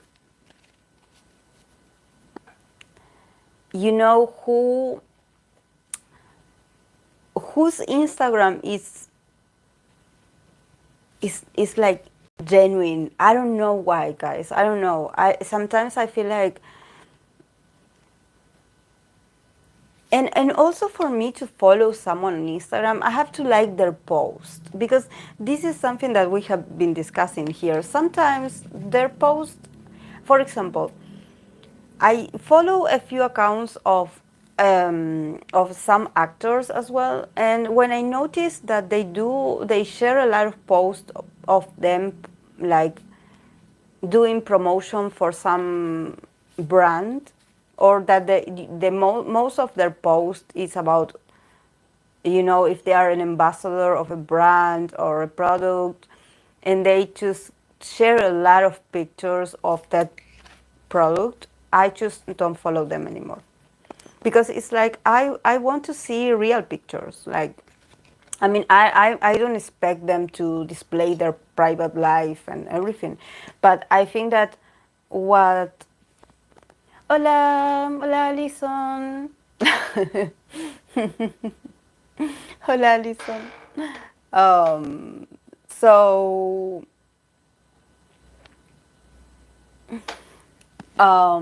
definitely, I think that I want to see that. I want to see that. When they promote too much of their brand and stuff, I'm like, I'm like, but it's just because I don't know. I don't know. And that's one thing that I noticed about some Korean influencers or Korean celebrities, that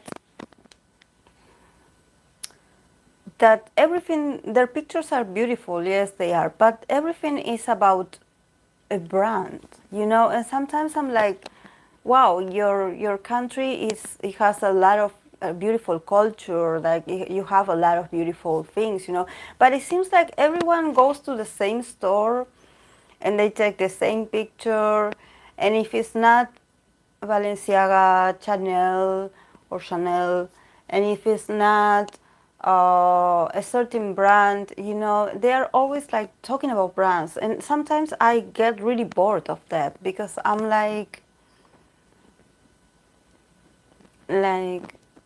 it's a brand, like,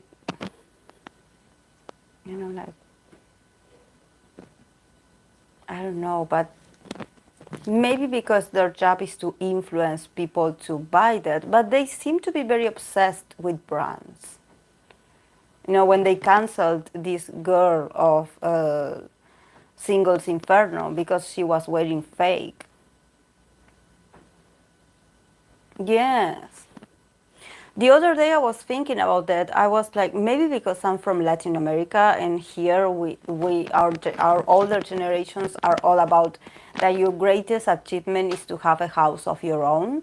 So sometimes I'm like, wow, if these people really would save their money to actually buy a small house at least somewhere, I think that with all that money that they invest in buying a lot of brand things, maybe they could buy their own place, even a small piece of territory. I don't know. I think that maybe because their culture is very different, but they live in very small places. Like I don't know, I'm not used to that, maybe because yes, here in Latin America, we probably don't have the fanciest house, but we do have like a small garden or like, and they usually live in these very confined places that, or departments or apartments, and here we're all about the earth, and having like, that you get out or look at the window and you have like a small garden or something like that. Yes, the housing crisis. Yes. Yes, I think that they don't focus that much on housing, because here, for example, the goal of the people actually is to not rent, to not, go and you mhm. Yes, no tienen mucho terreno. They don't have a lot of space. It's true. It's true. Well, we are pretty close right here to be like that also. Actually, the houses that we live in, it belongs to our grandparents. Um, yes, but it's not ours. It's not ours. But we somehow, for example, in my case, I don't have siblings, but in my case, I had to make my own small place, like my house. I mean, I had this a small place in my dad's house, but I had to build, not with my own hands, of course, but I had to save money from my job through years and years. I think all my paychecks were to the construction of my house. It's very small. It's very minimal. It's like a department. Like it has a small kitchen, the bedroom, and that's it. And then then before the pandemic, I had made this small office so I can work in there. But it all was from my paychecks. Like I could have bought a lot of like, like designer things and this and that, but I even skipped a few years of going on vacation so I can save and buy the material to build my own house, because it was like, yes, you have the space, but you have to do it yourself. Like there's no one is going to give you a house like, oh, here, come live here. No, you have to make it yourself, and it's very expensive, and it takes a lot of time, a lot of years. If you want to make it fast, you have to have a lot of money, because here in my country the prices go up all the time. It changes all the time. So yes, I read that in Argentina you have to work for like 50 years before buying a house. Yes. Yes.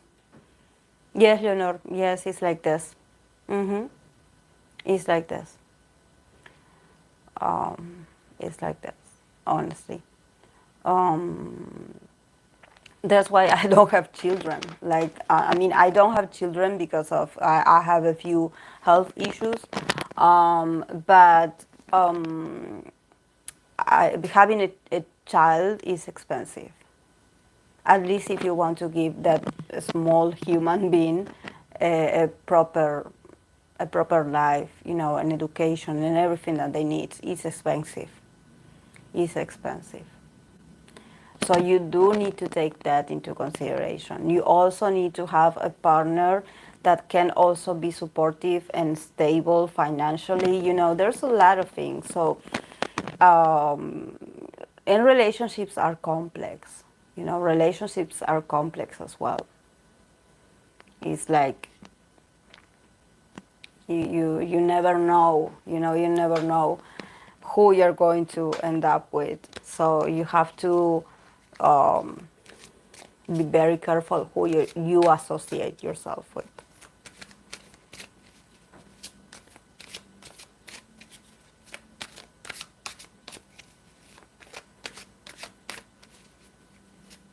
It's expensive everywhere. Yes, yes. It's expensive everywhere because, for example, I could have my house. No, you can have your place. Like you don't pay rent, but um, in order for you to work, you do spend a lot of money on transportation because, for example, I live in a small town, in the capital. That is where most of the jobs and corporations and enterprises are over there. So you do have to move. You have to get out of your place of living. It's not like you have possibilities of working in your town. No, you have to go to the capital, you have to work there, you have to, so there's a lot of hours of traveling. So yes, you have like a good thing in your house, but at the same time you do have to move and travel a lot to work. Good morning, Mariana. Oh, and this is the thing that I was talking about, that I was like, oh, I forgot. I saw a TikTok about this One Direction member. I think he's Liam Payne. Well, one of them. And I believe that he is, I don't know if they released a sort of documentary, but this was like a small clip. And I think that he was talking that he had like a drinking problem, or he had like issues with alcohol, yes, Liam Payne, with alcoholism. I don't know, but he somehow was describing the situation that he perceived how everything started with alcohol, and he was like, there was a point in our career where we were so huge and we were so popular that go we couldn't go out of our hotels. We just had to stay in the hotels. We had to stay there because we couldn't go out because of how popular we were. So they would stay locked in the hotel rooms. So yes, in hotel rooms, you are comfortable, you have everything you need, you're probably in a suite, everything is, but what is it? What is it for you in a hotel room where you cannot move, where you are there and somehow you're bored and you're young and you want to relax out of all these hours of pressure and being on public, and it's like or maybe you have insomnia, you cannot sleep, or you want to go out and have fun and you are locked in there and you are bored, and what do? You drink.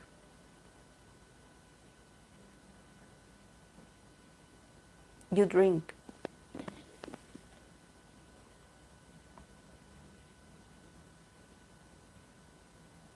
And I think that that's the way he described it. I was like, yes, this is it.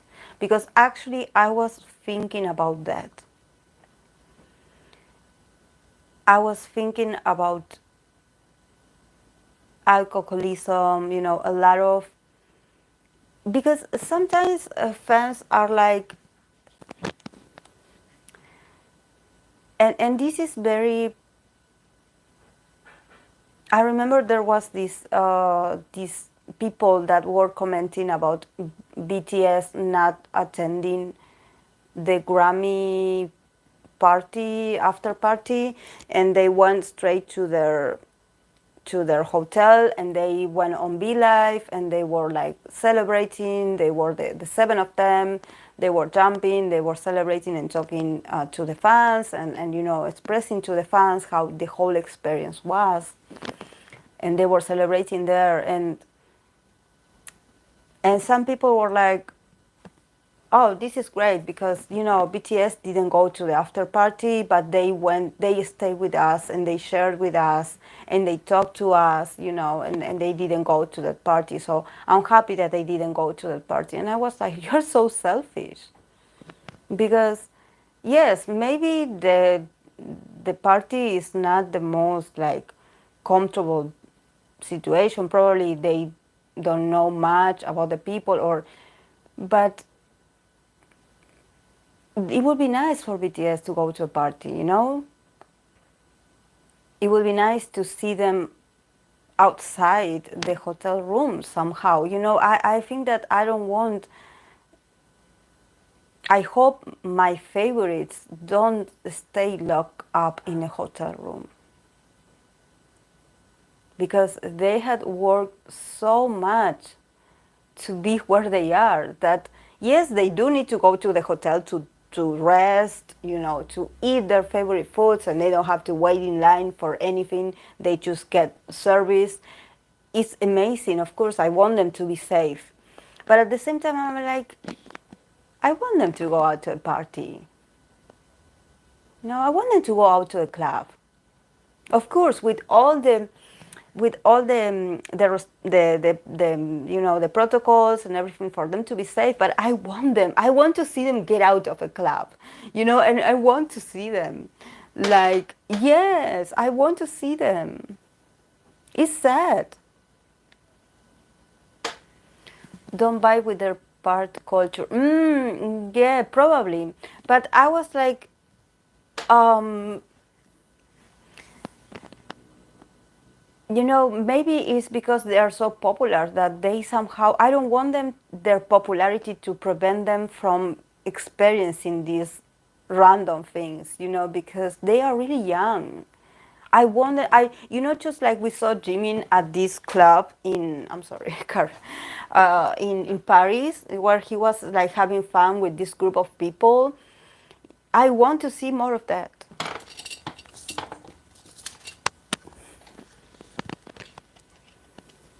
I want to see more of that. I want them to have that. All of them. I heard about fans stocking out the Paris hotel that GOT7 was staying at during Fashion Week. Oh my God, yes. La cosa no es si se quedan o no, si fuera, sino cómo los fans se felicitaban que se quedaran con ellos. Exactly. That's what I meant, Alison. Oh, I hope they have Parvati. I hope they have after parties. I would want them to have fun.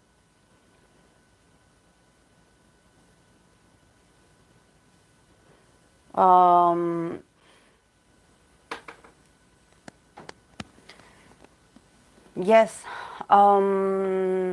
Yes, I will read for Stray Kids eventually, yes. I have to read for them. But I'm still on the airy season. But yes,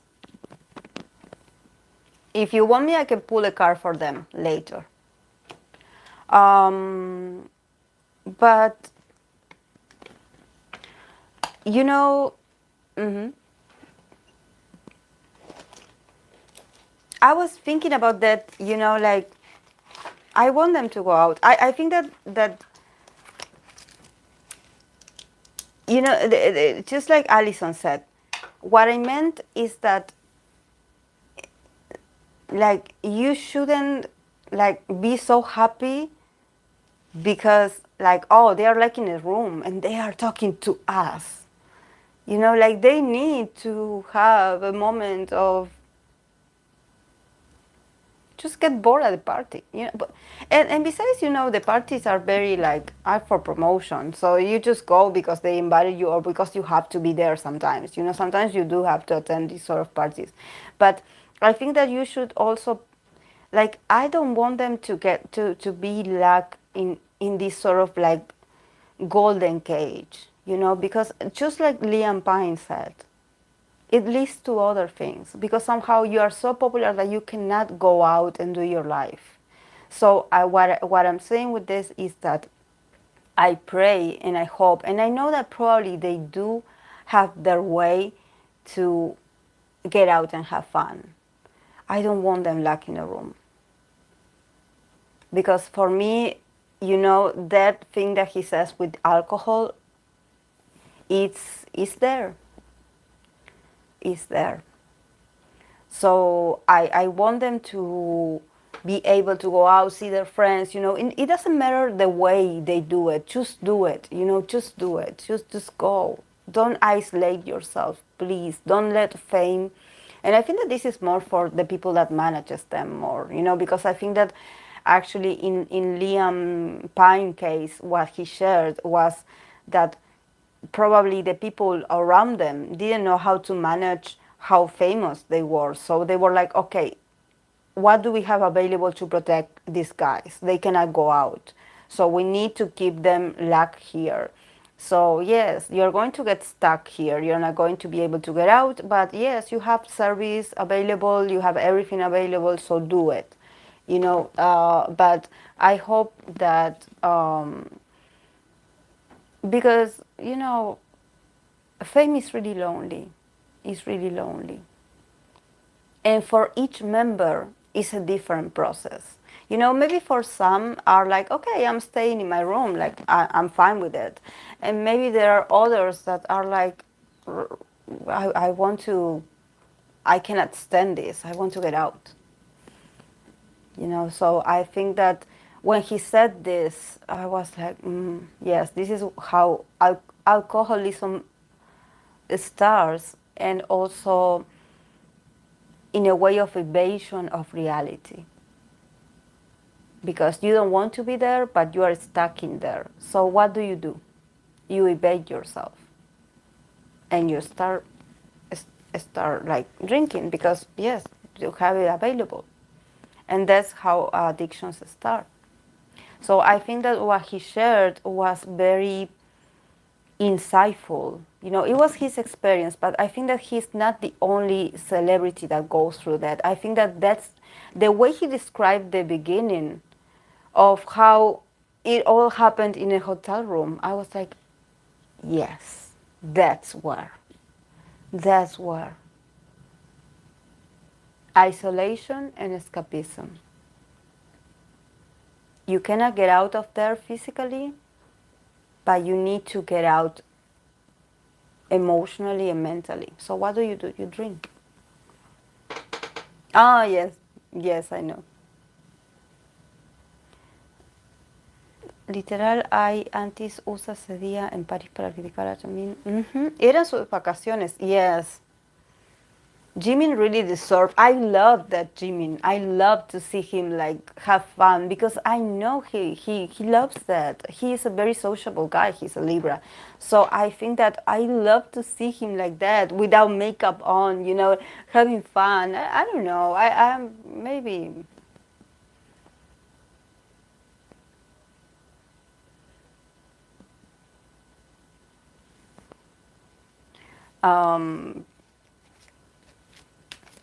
I don't know, guys. I just love to see them so not out of control. It's not about out of control, but I want to see all the idols have fun. Have fun, and yes, if you're their fan, you can make memes about that. You can make memes, you can make jokes, but it's so healthy to be able to talk about your idol's human side.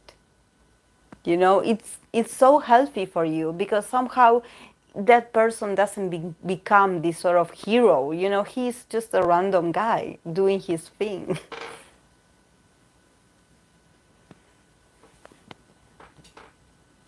Yes. All idols look so relaxed in America. Yes. Yes.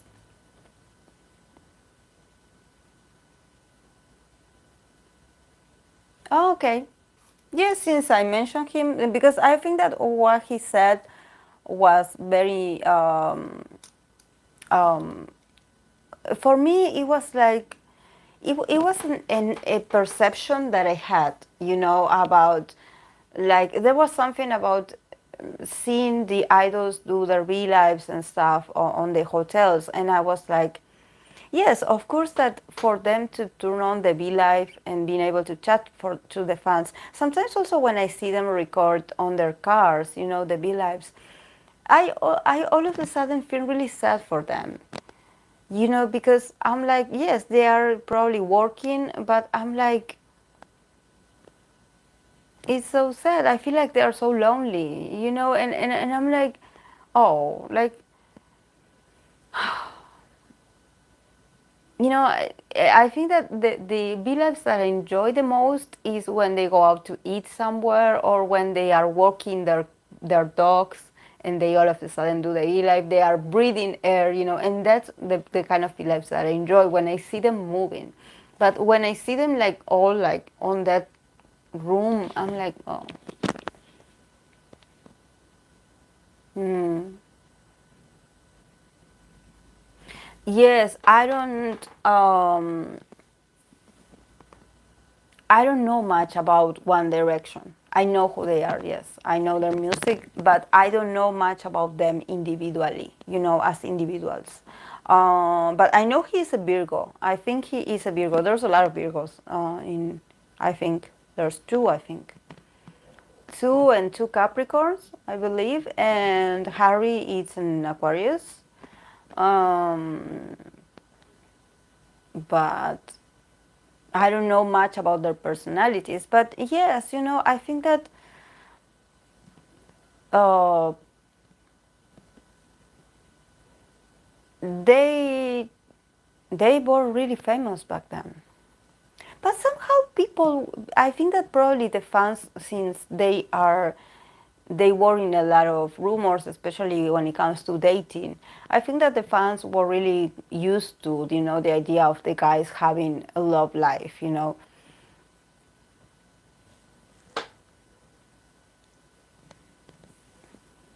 Hmm. I think Liam is a Virgo as well. I think Zane and Louis are the Capricorn ones. Think Zane and Louis are the Capricorn ones, and Liam and Liam and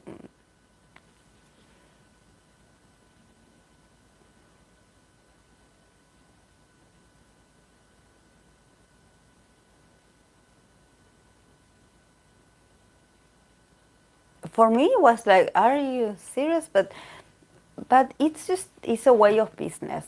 It's a way of also, like I mentioned, it's a way of not. Yes, it's a way of not breaking the magic. The magic. Um,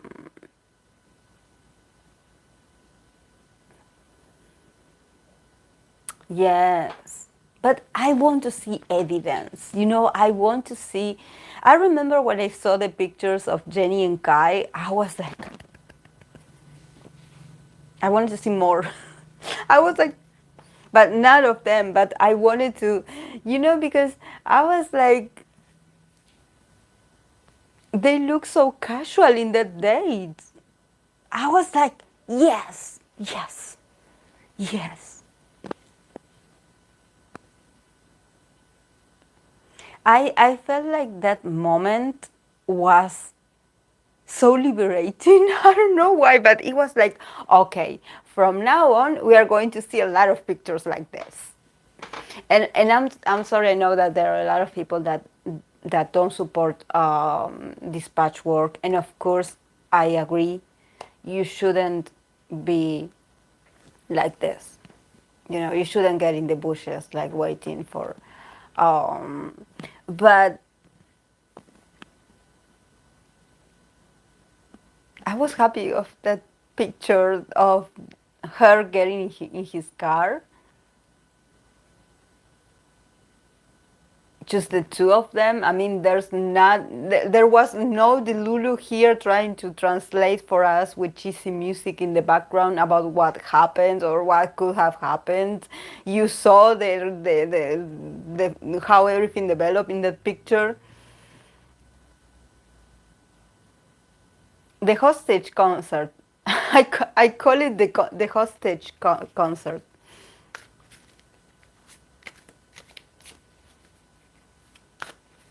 The first ever interview. Oh, I have to see that interview.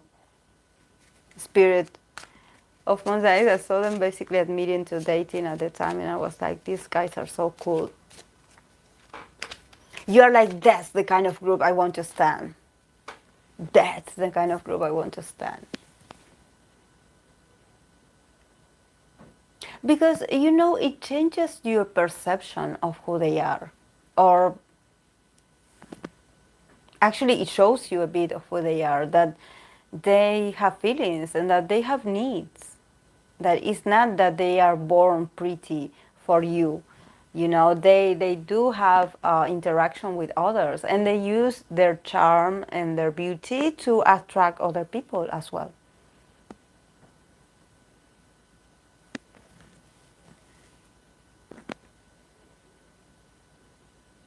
I love it. I love it. Yes, I think that Shonu must be the quiet one, but he definitely has a lot of experience. Shonu must be the quiet one, but he has a lot of experience. I'm sure he's pretty popular with the ladies. He must be. I mean, he's not my bias. Like, he's not, because I value personality a bit more. He's a bit too reserved for my taste. But if you see, if you have eyes, you definitely see that this guy is handsome.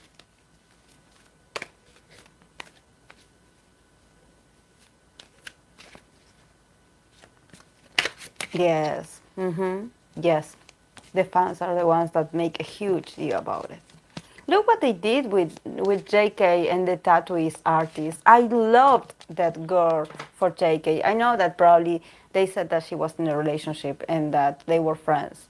But I loved that girl for JK. I was like, yes, JK. And JK is my bias, is my BTS bias with Yoongi. But JK was my first bias. And when I saw that girl, I was like, yes, JK. That girl is gorgeous.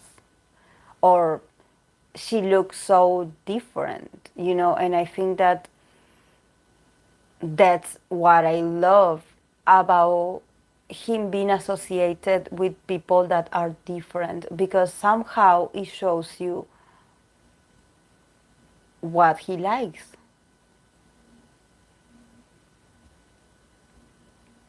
Because yes, probably, I don't know, to be an idol, yes, you cannot have tattoos, or you have to cover them, or you have to polish your image, but that doesn't mean that the person you're going to date or fall in love with is going to be like this pulcrid, this angel person. You can actually like someone sexier or a bit more like outrageous, I don't know, wild, and it's okay. Oh yes, Taeyeon. Taeyeon. Poor girl. Poor girl. I like Baekhyun as well. I admire him. I think he's a sweet guy. But when I read for them, I definitely sensed that she's upset until this day about a lot of things. I think she wanted someone to defend her, and somehow she couldn't get that.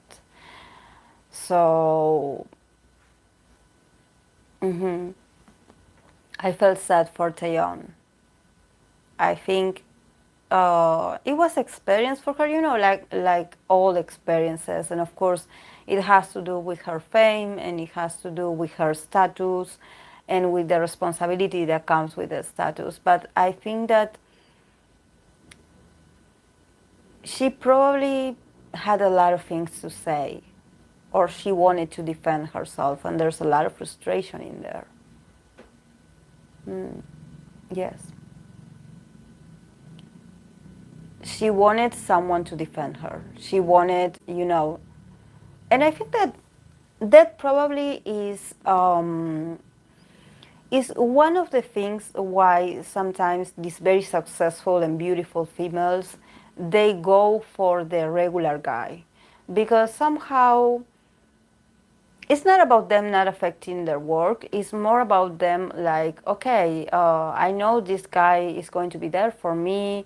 Like, you know, he's going to be supportive, but, you know, it's separated from is my personal persona and it's my professional persona, you know, so we are here and then we meet.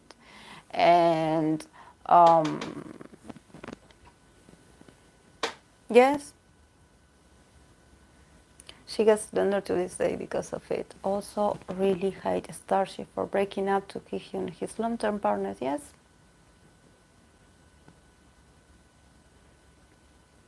Because there's something um, about the young energy I read for her, because she's a Pisces with the moon in Aries. So I think that probably she could be the one that initiates relationship, or probably when she's attracted to someone, she's not that.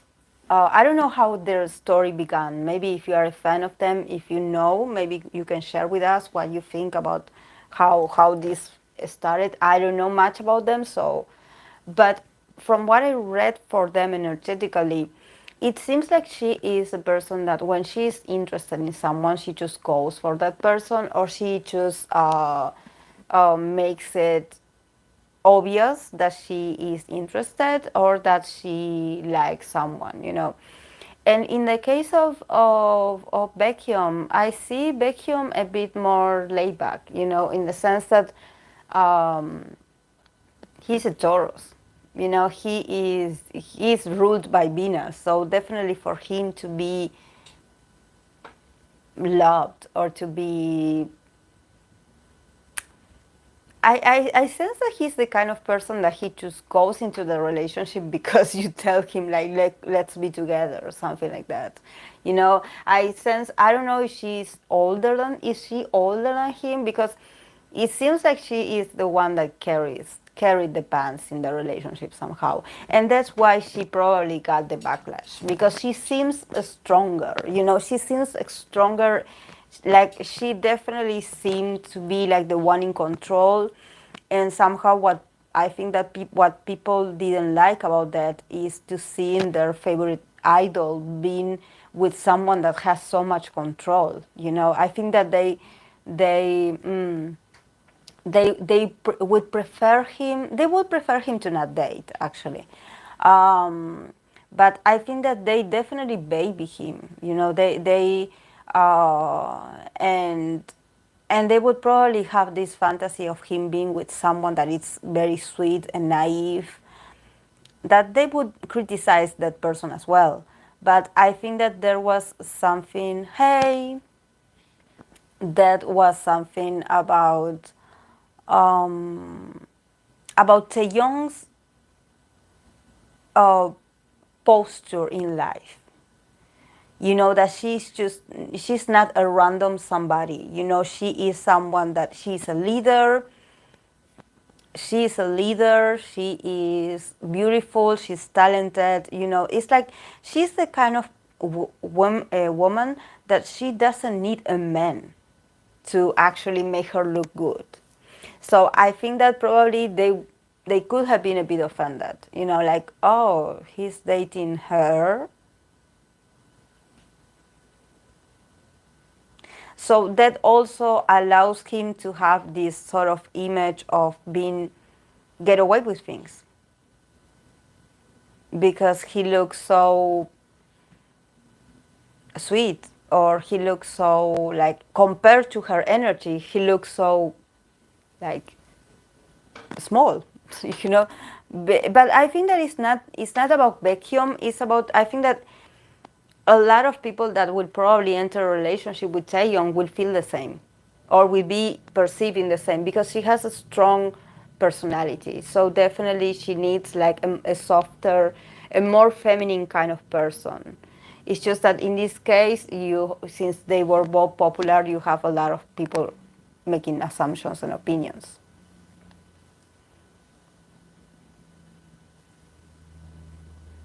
Some say it's real or planned. Oh, I didn't know that.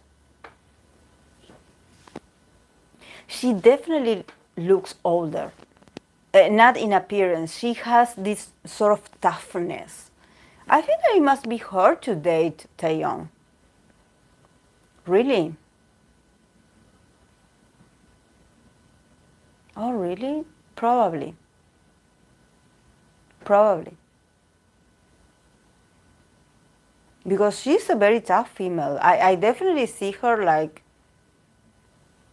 you know, he sort of he looks like a child next to her. You know, like, I don't know why, but maybe it's just that this is the thing about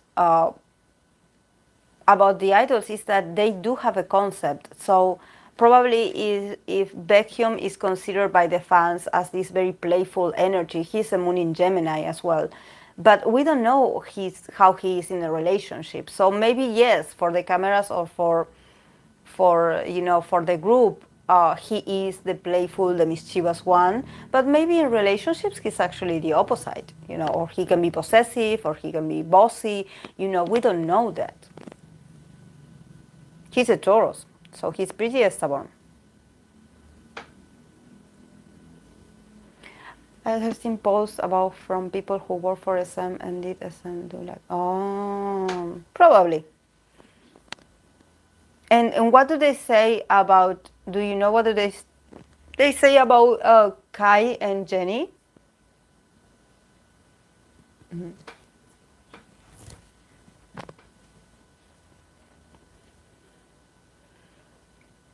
Because there's something also about Kai and Jenny.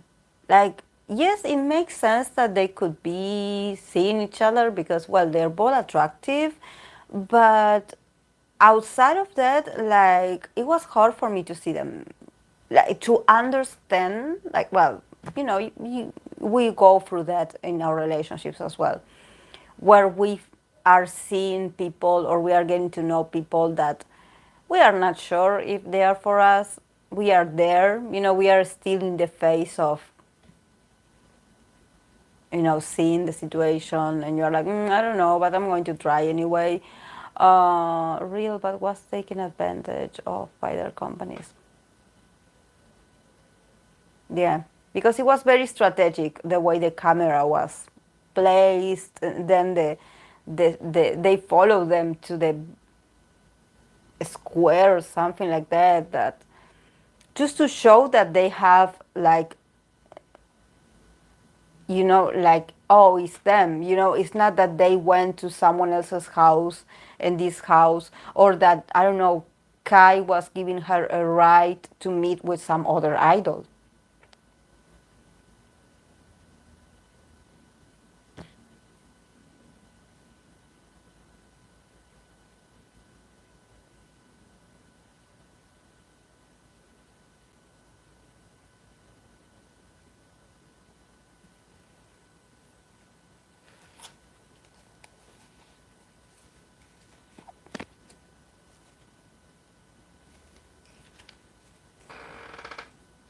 Mm-hmm. With Kai and Jenny, I really wonder what makes people curious about the relationship. I'm like, it's just that there was no relationship. That's why, yes, it's weird. Mm-hmm. Still hurt violence after. I think that there's no relationship actually. I mean, they didn't get to that point. I think that probably they were talking, but.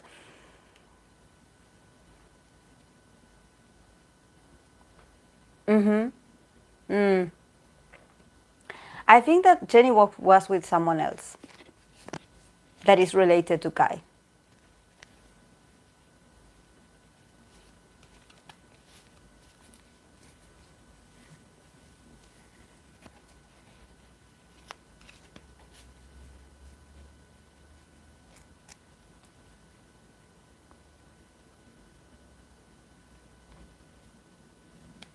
Mm-hmm. When you go on dates and then you never call each other, like, and I definitely think that when they did those analyses of their clothes, and if he had given her some gifts or something like that, I definitely can see like Kai doing some gestures, like going to visit her or buying her something.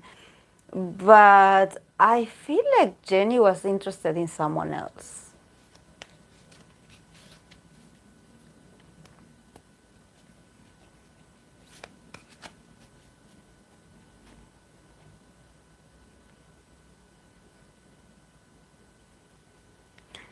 My partner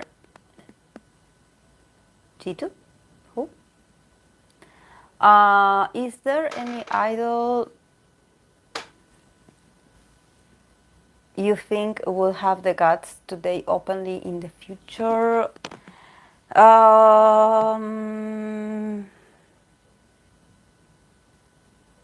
It's very present, the rim. It's very present. Like, I cannot unsee it. It's really present. And there's a lot of obstacles and manipulation in the middle that why they cannot be together.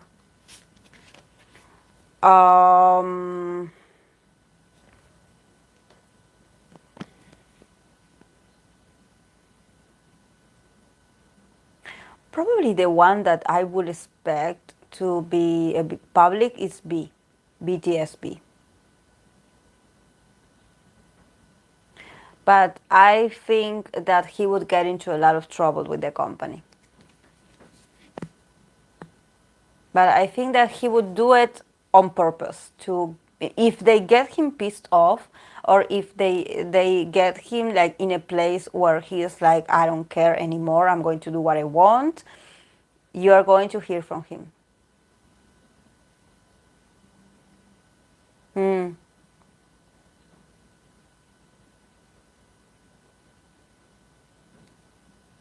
Yes, I think B would be the one.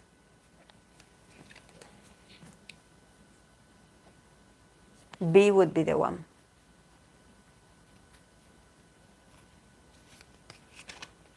Because he is so free spirit, like he doesn't have I think that he played all these years, he played by the rules because he had to, because yes, but he is a very independent person, and as he gets older and as he gets more popular, he's going to start to want to break free of certain patterns. So obviously he's going to have a few disagreements with people because of that, because he's going to be like always the one that is going to be, no, I don't want to do this.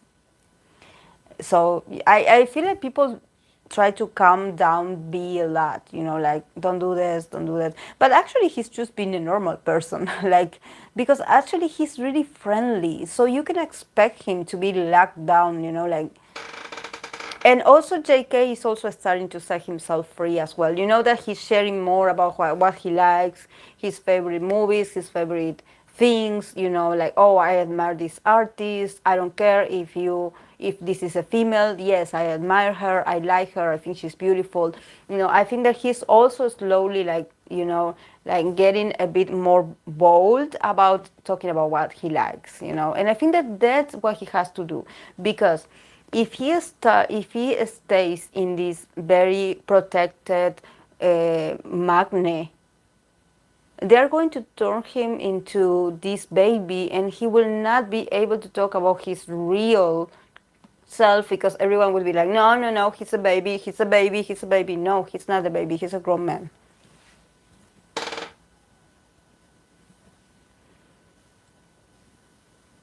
Be such a Capricorn, yes.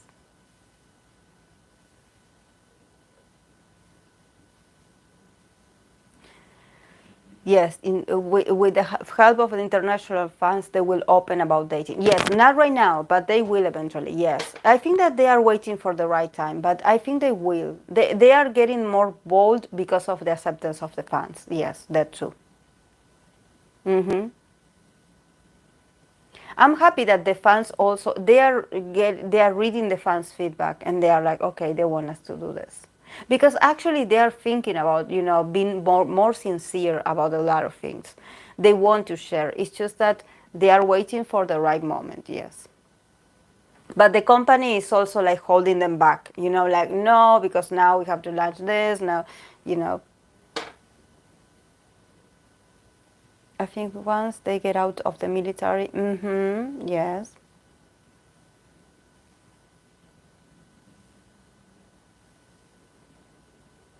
Yes.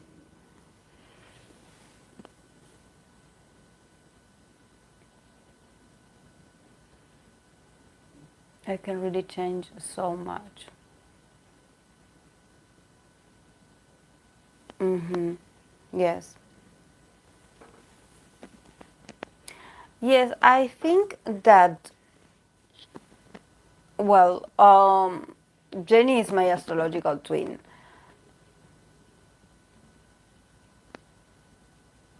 And for me to like someone, it has to be someone that I admire.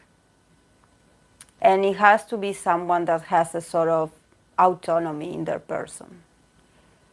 And someone bold, someone that is bold. Not a creep, but bold. But for me to decide, at least when I was her age, I did have a lot of um, suitors. So it was hard for me to actually decide who I wanted to date. I mean, it depended a lot on the person. Maybe if the person was a bit insistent, then they would win me over. But if you would have to wait for me to choose you, I would be very hesitant, despite of being a Capricorn. This is why I think that, and we both have Venus in Pisces, both of us, Jenny and I. So I think that probably she is in this state where probably she wants to have a very. I think that what she values the most is loyalty. Someone that can be loyal, and probably the heartache of hers came from being involved with someone that had too many choices. You know, so, but there's something also about Jenny that I think that probably she would date an older guy, like an older person. Um, and then I think that also her mom is too involved in her decisions. So I definitely can see her mom's manipulation in there.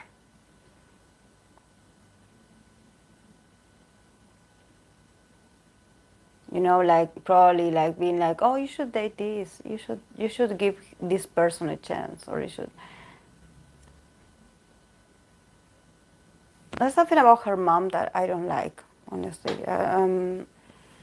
But I don't know. Yes, you should think about your future. And she is very emotional. Probably if this person from the past was someone that she truly cares a lot about, probably she's still thinking about that person and is having trouble moving on. But she's also focusing on herself. I think that this is something that when I was able to read about this, and it continuously comes out in her readings, that she still is not over this person. Yes. Um, I think that love is complex for her because probably the people that she's attracted to is no good for her. So,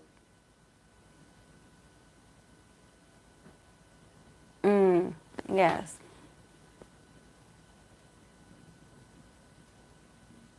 But it's like we mentioned, it's also their culture.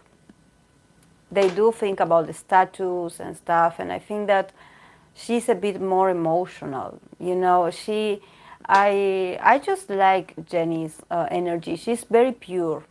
She's very pure. She's also naive. I think that you see her, probably rapping about, being this tough person, but she tends to fall in love at first sight.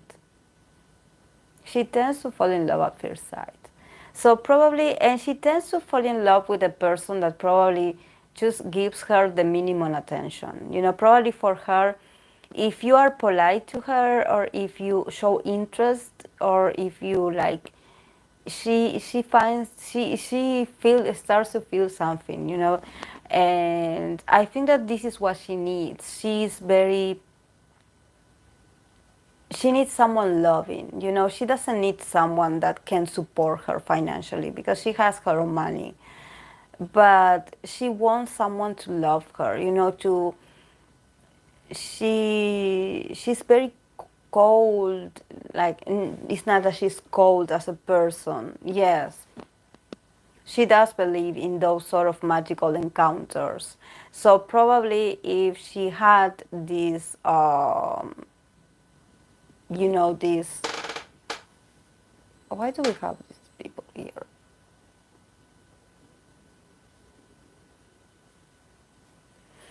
Um, so yes, it's like this.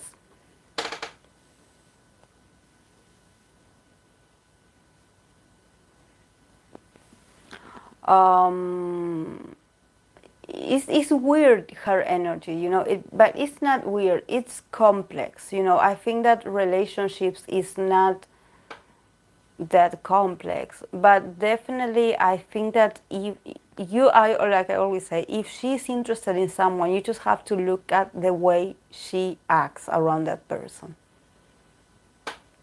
If she stares at someone too long, it's maybe because either she's friends with that person or she's interested in that person. But I think that she doesn't like dumb people.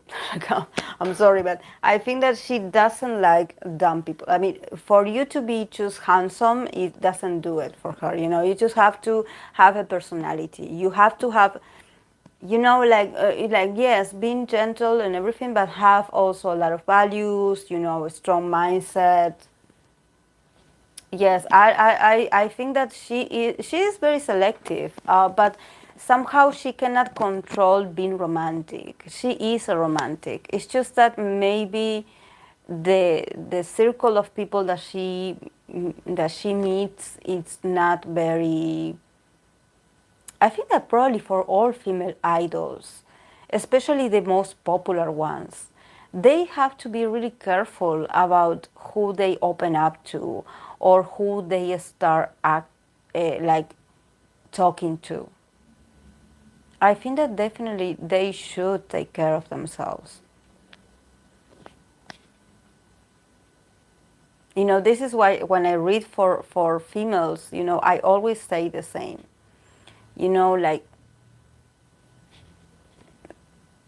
there's always this card that show me that they had to defend themselves a lot from a lot of things that I don't know what they are, but I think that they, as female, they are very vulnerable, and the most popular they are, the worst.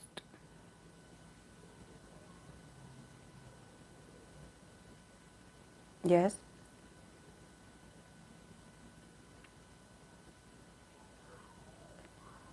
Maybe for you, if I tell you that your favorite is stalking a female idol, you are like, oh, she's so lucky because he looked at her.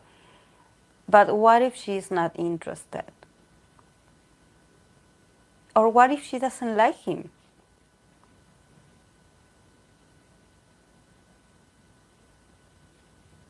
I used to work with this guy at my job. That he was really handsome, in the sense that he was the typical Latin guy, very built, always goes to the gym, a lot of very tan, perfect hair, a lot of tattoos, always wearing really trendy clothes, and he was like really tall, so he was like, every customer that would come in at the door, and the females, even the older women, they would go straight to him and would ignore me because they wanted to talk to him. So they would ask him for his number, they would ask him for his Instagram. He was really popular, and me working with him, I was like, for me, yes, he was someone that took care of his image and that he worked a lot on himself, but I don't think he was that interesting, actually. He was handsome, yes, not my kind of handsome, but he wasn't the smartest, like he was very basic. Hi, Eva. So I was like, I was like, okay, if this is what you like. But for me, seeing it as working with him, I saw a lot of traits of him. And one of the traits that I noticed is that he was very self-centered. And that, yes, the reason why he would take care so much of his image is because his image is everything he has, is everything he's got to give. Yes, he was focused on the less trends. He would always wear certain brands. He was very picky about, oh no, if I don't have my Starbucks coffee, like I don't care. And we have an average paycheck. Like, what are you doing? You are not Cristiano Ronaldo. You're not Messi. You are just a regular. But I was like, okay, he does take care of himself, so I think that that's a plus. But this doesn't mean that because he's handsome or because he works so much on his image that he is this amazing person. No. Actually, having a conversation with him was so boring because he didn't have the potential to open up and talk about serious things. Everything was a joke. He was always talking about females. He would be like uh, getting together with yes, he would like whenever my other male coworker was, they would always like rank females because of their looks, and I was there by their side listening to their very discriminatory the things that they would say. So, of course, that people that come to us, they don't know what we're talking about, of course. And I'm not going to be like, oh, yes, he's so rude to females, or he is very rude, or and, he would also brag about females that would like text him or DM him or send him like pictures. He would show me like, oh, look what this girl sent me, or look what this other girl sent me, or look what she said, or look at, and for him it was like victory, feeling victorious, feeling good about himself. And for me it was like, okay, yes, what else, like what else do you have about you that, what, like, come on, talk to me about yourself, like, who are you? Like, yes, you have all these females around you, but you never been in a relationship. So, what do you do with the attention that you get? What do you do? This is why when we're talking about idols getting the love and appreciation of the fans. Yes, it's very nice. It does, obviously, for their work, it's very necessary to have support. And at the same time, it does make you feel good inside to have fans. But at the same time, if you want to experience some kind of meaningful emotional experience, you do need to build or have a kind of relationship where you experience one-on-one interactions, and also where you also put of yourself in the relationship, that is not just like, oh, okay, I'm the amazing person and I have all these followers. No, when you have the experience and also practice to be in a relationship, that you have to put the effort as well. That it's not just enough that you are this very alluring or this very seductive person that is able to attract a partner. It's like, what do you do with that partner? And who are you as a partner? What do you bring to the relationship? It's in those kinds of connections where you actually learned about yourself and your capability and your ability to love, and open yourself up for a connection. Because relationships is not just like, oh, you and I, we like each other, we are attracted to each other, let's take a bunch of pictures and post it online, and act like, and let's do what the couples do. The couples take pictures here and there, and they have this style of pictures, and they share a lot of TikToks together. But what about intimacy? What about making a decision about, how our bond is doing, how our connection is doing, what are we doing to fix our differences if we have it, what do we want out of this? So if you don't engage in this sort of bond, like, you will never know what. This is why sometimes people, it doesn't matter if their relationship is successful or not, but somehow you do need to experience that, because then you are able to get to know more about yourself. Like, who are you as a partner? What do you give in the relationship? What do you accept in a relationship? Because the other also mirrors you. So this is what you learn about yourself. You grow a lot when you are in a relationship. Of course, that you also need to keep working on yourself, because it's not enough to say, oh, okay, I'm in a relationship and that's it. You have to build other areas of your life. But when you are in a relationship, you somehow become like, your perception expands, because you're not thinking about yourself only, you're thinking about the other. Okay, my partner is asking me this, or is wanting this from me, so what do I do? How do I receive their demands or their requests, or their, when we argue, when we have a disagreement, how do I react? That also teaches you about yourself.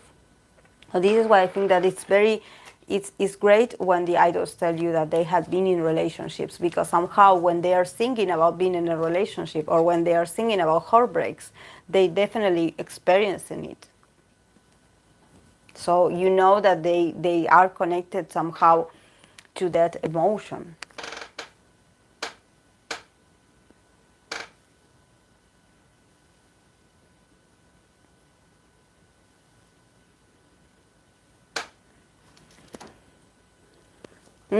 Yes.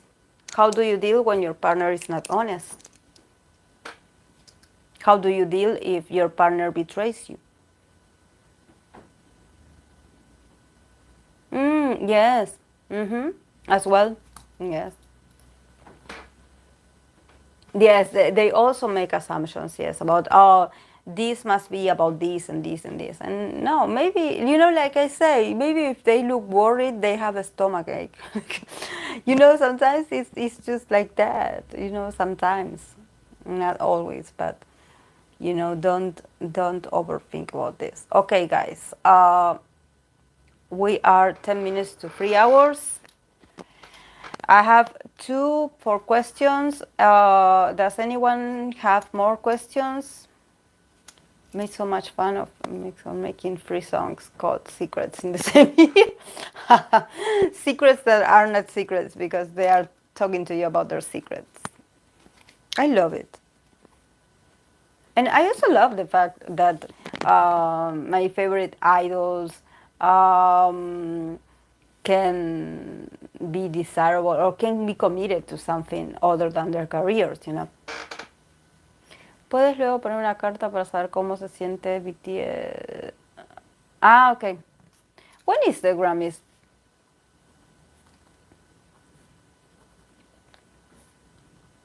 Because everyone talks about it, but I'm not going to watch it. Hyolyn. Kingdom. Today? Oh. Wow.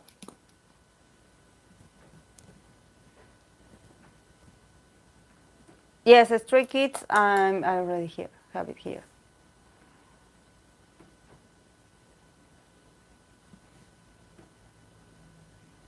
Hunter and Maddox. Who is Maddox?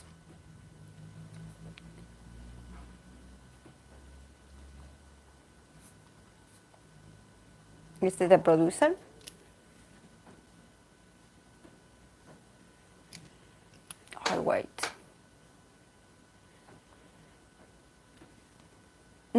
I did you write it, Spirit?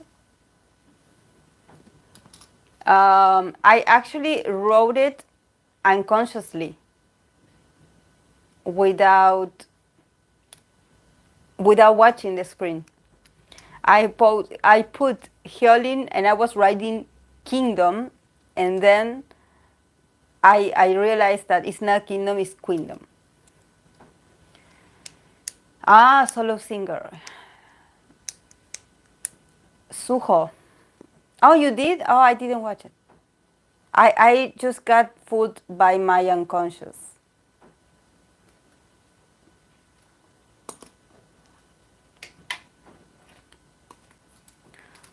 Suho, come back. 1, 2, 3.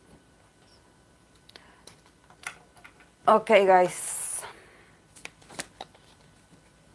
I'm going to pull. Let's start with. Yes, I saw, and then I corrected myself because I'm like, no, she's a female, and this is not kingdom, this is queendom. But you know why? Because I always go back to kingdom performances. So I especially, yes, now Road to Kingdom, the legendary work. And I always put them on my TV, and I leave them, on the playlist. So that's why I'm so connected with Kingdom, with the word Kingdom related to the show, that when I noticed that, I remember she's a female, I'm like, oh, this is not Kingdom, it's Queendom. Yes, yes.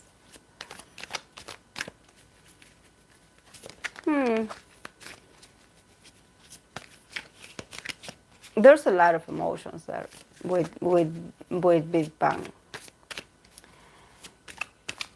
And they also, all the 4 of them have a strong visions about what they want to do and what they do not want to do. So, there's going to be a lot of discussions.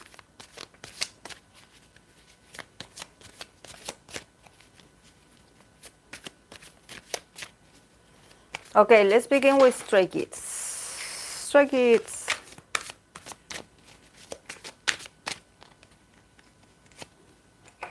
Justice. Finally, are they going to fire the stylist? I cannot believe they dressed them like that. I'm sorry, guys, but so they are getting justice. So what's going on with Stray Kids? Does anyone know? Is there any scandal or something like that? Because they are getting justice. So this is great, because actually, if someone has tried to, like, talk bad about them, or to gossip about them, or to be unfair to them, justice is coming. Justice is coming. There's something that they wanted something, and this was denied to them. So they will have the possibility to redo a lot of things. They will have the possibility. Justice is on their side. There's something also legal here. There's something legal. There's like there's some paperwork. There's some paperwork. So I'm sorry, guys, I left for a minute because the internet is not working. But I think that they will get what they want, actually. They will get what they want. The justice is on their side. So I hope that this doesn't mean that they will have to face some kind of legal battle, or that someone is talking bad about them, so they have to defend themselves. But whatever it is, the justice is on their side.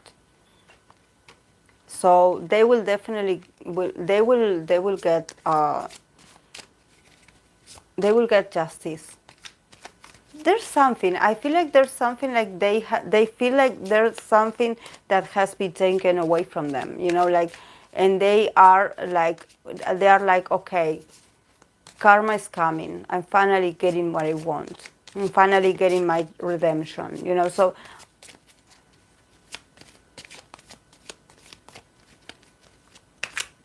they're also waiting for someone to get their karma. So I don't know what's going on with JYP.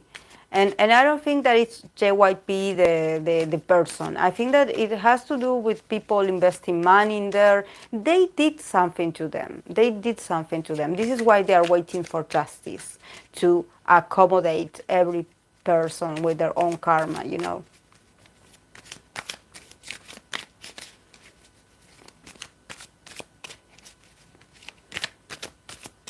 Okay, Liam Pine. Liam Pine. Oh, Liam Pine, he got the hangman. So, yes, he is in a period in his life. May I request a read about Mingyu and the 8? Didn't I do Mingyu and the 8?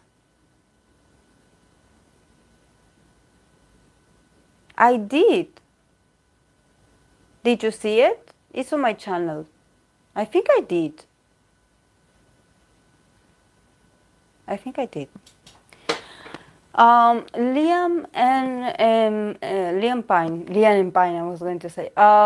He's definitely going through a moment of transformation, but to get to the transformation, he needs to stop and reflect a lot about his life.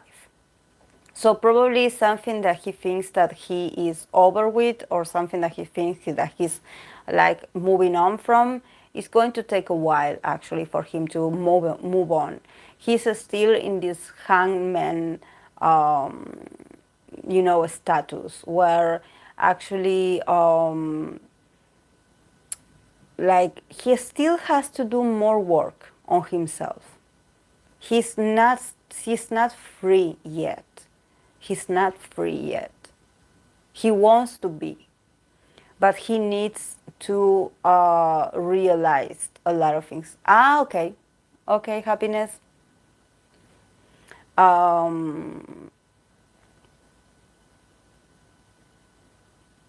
Yes. Because he's still not free. He's not free from his past yet. He needs to dig deeper. I think that there's something about him, like he doesn't, it's like he acknowledges things in an intellectual way, but when it comes to his emotions, he's not digging deep enough. You know, he's not going through, he's slowly getting there, but he still has to go to the deep root of the problem. Because actually there are a lot of reasons why he is like this hangman, you know, why he feels so tight or so repressed. You know, I think that there's like a lot of things. So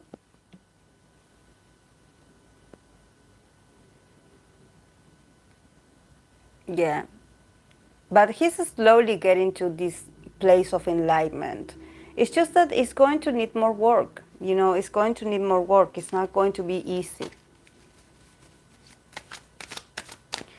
I did pull a card for Onyu, the less Onyu, the less another life. I think it was, what card did he get? The Strength card? I think he got the Strength card. But let's see what it says today.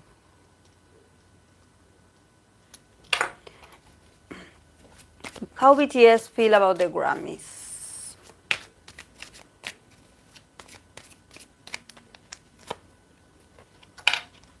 Four of Swords.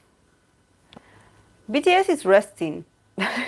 Like, are they performing? Because I sense with this Four of Swords that they are in this resting. I know they cannot be resting because aren't they going on a tour? Aren't they having a tour? Aren't they having a concert? Oh my God. I should talk to my army friends more often. Why am I forgetting things right now? Because they get the Four of Swords. So I don't know why. Oh, in 4 days? And why are they resting? I mean, it can be that they are recovering themselves. Oh, wow. Well, maybe mentally. Mm, maybe mentally. You know what this means? It means that you don't have intruding thoughts anymore. Yes, you are in this, like everything is happening here. You have the angels, you have the person. Of course, this is a window, but it's sort of like, yes, life is happening here, something is happening here, but you are in this sort of like, I don't care mode. Mentally, yes. Like you are, putting your source to rest. So you're not going to be any like comments or something like witty. No, it's like it is what it is. But yes, there's a level of no anxiety, and also no fighting anyone. So I think that the fans actually should like imitate them, and put their source to rest.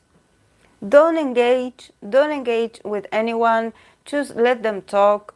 Like, just they know they are working, they know their value, so they're not fighting, they're not even like referring to it. So maybe actually, if Grammy is something that people are talking about, they are not that invested in that yet. Probably they have like bigger goals. They have other things in mind. Of course, they are busy. So when it comes to this, I think that there's also a sense of whatever happens, happens. Like I'm not as thrilled or excited as I was back then.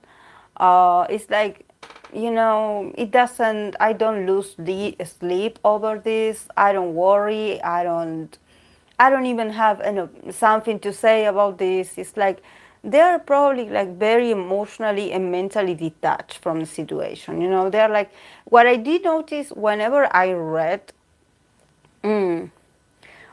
read for the Grammy situation, because I know a lot of people had asked me in a lot of lives about the Grammys. Um, I think that I got really like exhausted and jumping because of people's expectation more than the artists themselves. Probably there's a lot of people that for them it's almost like a personal achievement, to get this, like they really take it this seriously, like it's like all or nothing, like you gotta give it to them. So I think that it reflects the public's anxiety or the public's perception of what's wrong and what's right, and not so much about what they want. Not so much about they want. They are very unbothered, like, okay, Healing Kingdom. Oh, this one. Healing is ready. Is it possible that she could have a moment of an argument with someone? Well, it's Mnet. They could have those evil edits. But she seems to be like, she's not going to make things easier for no one. It seems like she's ready to battle. She's ready to battle, and she has a lot of things she wants to express with her art. So you are going to, yes, you are going to see her battle a lot of things, and obviously not just with her body, but also with her expression. She's going to be very aggressive. She's going to be very aggressive, and also is going to be very liberating. Um, she's going to be very liberating, for the other, in comparison to the other. Yes, yes, and definitely there could be some repercussion because of her performances. Maybe people will talk about this, and she will defend herself. She will be like, okay, I am a grown woman. I'm no child. You know, I am not. I'm not a child. I am a woman. I'm a strong, confident woman. So I'm going to sing and I'm going to dance about what I want and wear whatever I want. There's this sense of, probably because the other concepts that she has to like compete against is like too cute, or maybe the energy is very juvenile, like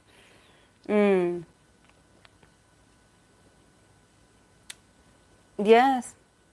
But she is going to be very strong and very straightforward. Like whatever you want to say to her face, because she's waiting, and she's waiting to get some hate as well. It's like she's ready. She wants everything. She wants to end everything. Like she wants to make like a mark. She wants to leave a mark. She wants to leave a precedence here. Like, I'm not going to be gentle on no one. I'm not going to be gentle.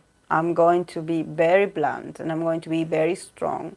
And she's probably going to have a few moments of tension with someone. Or someone is going to get offended by her statements. There's a lot of. But she's used to that. I think that there's something about her, like she's used to fighting people. Is the best vocalist in K-pop. Just obsessed with looks. Yes, yes. There's something like her, like being. It's not about maturity. It's more about that the style that she has is very accordingly to her experiences, and also is another way of expression of femininity. And I think that probably Koreans are not ready to accept a Korean like having that sort of look. It seems like they admire it when a foreigner does it, but when a Korean does it, they are like, oh. Which is very unfair, because actually she is the true representation of female energy, feminine energy, very powerful energy, very like owning her assets, her sensuality. Um, mm, yes, they say she's really nice. They say she's really nice. She makes people, she has a very independent, like she doesn't judge people. She is like, okay, and she's probably very, like a good motivational leader, like. Okay, Hyunjun and Maddox. 80s Hyunjun and Maddox. Oh, I got two cards. I'm going to pull them. Oh, what's going on here? Are they working together? Because um, it seems like they're both disappointed about something, and somehow they get together to talk about it, about how disappointed they are at something. This is a very strong combination. Like they are very heartbroken about something. So are they working on something, or did that cancel or something like that? Because they're like, oh, like they want to break free. They definitely want to, like, expand their experiences. But it seems like there's a bit of limitations, and I feel that they are really close, because actually this talk about past heartache, so probably they do express, they really get each other in an emotional level, so they are able to talk and put into words their past struggles, their past but it seems like they are both very sensitive. I think that probably they are both very sensitive, and they talk about the things that they want to achieve, but that somehow nothing satisfies them anymore. There's this sense of like, oh, I'm heartbroken about this because I didn't get this, and now when they offer me this, I don't want it, or I don't want it anymore. So there's this sense of, how do you say it in English? Camerosity, camerine. Well, when you are friends, when you are like understanding of each other, like, I wouldn't say like a friend, but they definitely speak the same language. And when I say camaraderie, yes, that one, camaraderie. Um, because the Free of Swords is also a card that talks about thank you, that talks about mental processes, you know. So probably they do connect through emotions, but also through ideas. You know, like, oh, okay, I had this idea and somehow it got turned down, and now they want they want me to do this and I don't want this. You know, there's this sense of they took this away and now they want me to accept this and I don't agree. There are a lot of things that I don't agree, or they are giving me this that I do not longer want. So there's a bit of insatisfaction, and they probably like get together to talk about their insatisfactions, you know. But probably this could also represent their individual experiences. Maybe they want to talk about this, or they want to write about this subject. You know, they want to create music, or they want to create lyrics or a song about this.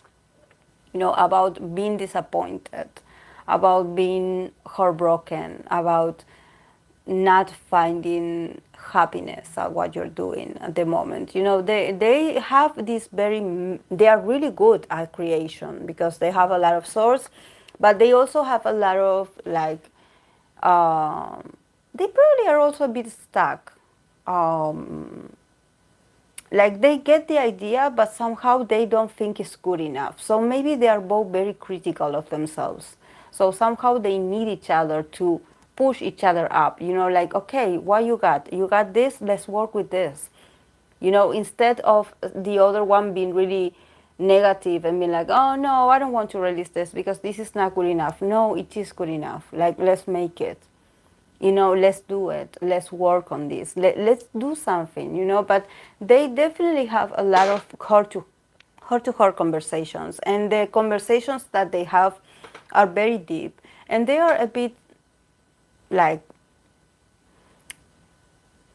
sad, you know, like probably they talk a lot about their regrets and stuff like. And I don't know if they go out to drink, you know, because I'm thinking about drinking. You know, when you get comfortable with someone and there's drink involved, and you start like pouring your heart out, you know, oh, you know, I really feel about this and I don't like this, and you start like saying things about yourself, or saying things that you really mean, that you actually cannot do it if you are sober. So they bond through heartache, actually.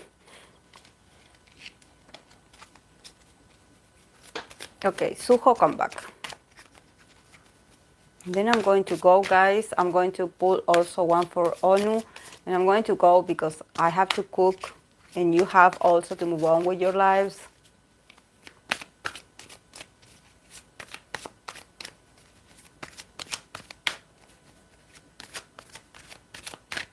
I actually should like try to move this live to a few hours later after I have lunch, so we can talk more comfortably and I don't have to rush.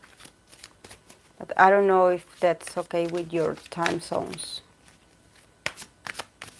Like 3 hours later or something like that.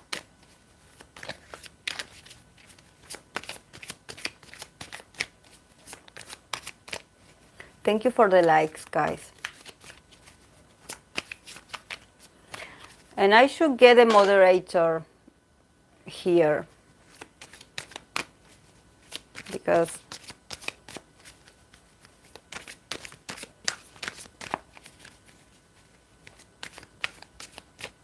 oh, pass me on. Wait. Okay, Summer.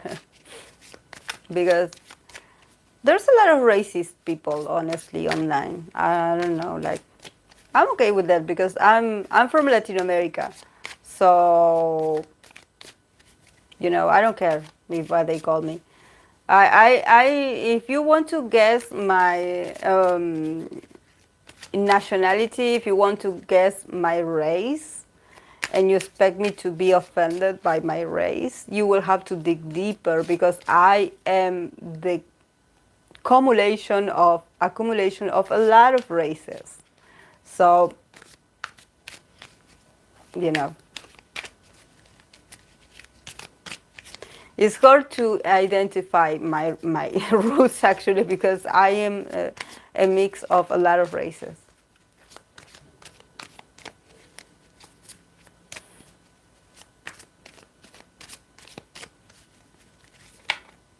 But aren't we all? We are all mix of a lot of races. The only celebrity that I think that okay. No, I'm from Argentina. But yes, my I have a son. I have Portuguese blood, race as well. I am a mix of Portuguese, so I have a bit of uh,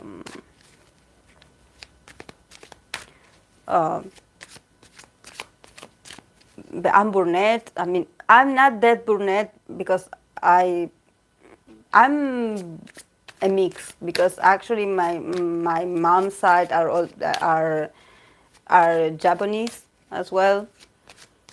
Or my great grandmother, she was Japanese. So not everyone gets the traits, but I did. Um, and I have curly hair actually. One day I'm going to show you my picture with curly hair. I have this is my hair, but this is like straightened because I have curly hair actually. So I am a mix of and yes, and I also have a Spanish blood as well. So I'm a mix, guys. I have a lot of I have a lot of hair. If you see, I have a lot of hair, but I do have curly hair. Have curly hair. Yes, I have my granddad was black as well. So I I have a mix of a lot of races. My dad's mom was German, so you know I am very like you cannot like you probably see me and you're like, oh, she looks like this, but then you see me from other perspective and you're like, oh, she reminds me of this. So I am the mix of a lot of races. You can pick you can pick a lot of them. It's like this.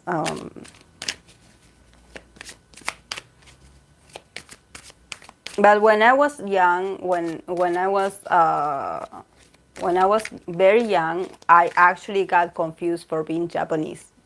Or when I was younger, yes. When I was like 6 years old, 7 year old, yes.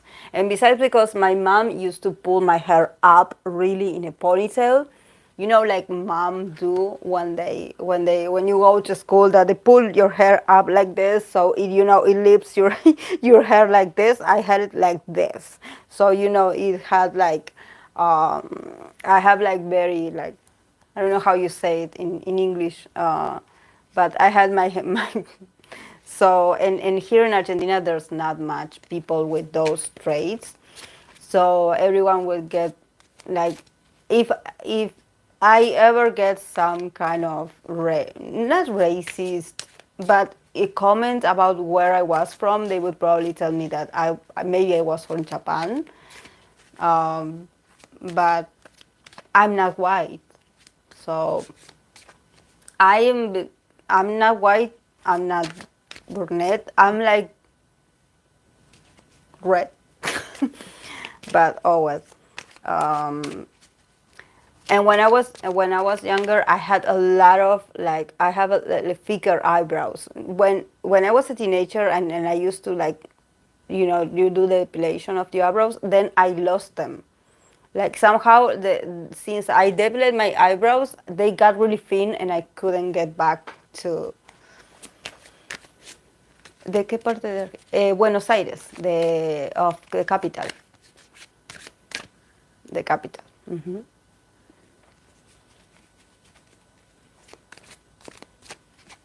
Yes, yes, we are all.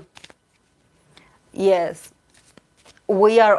We here in Latin America, we are a mix of all the races, all the races, all the races.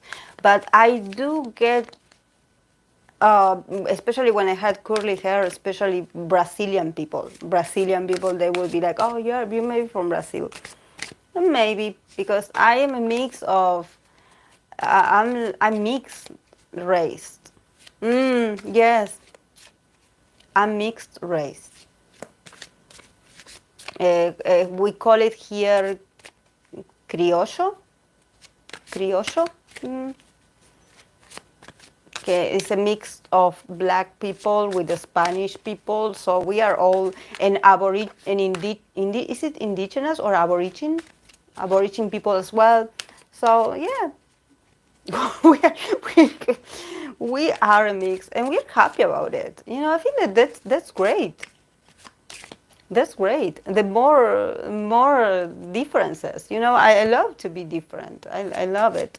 Um, but what I was going to say, when I was in a cacao talk group with armies, with some armies, they would say that I look like boa.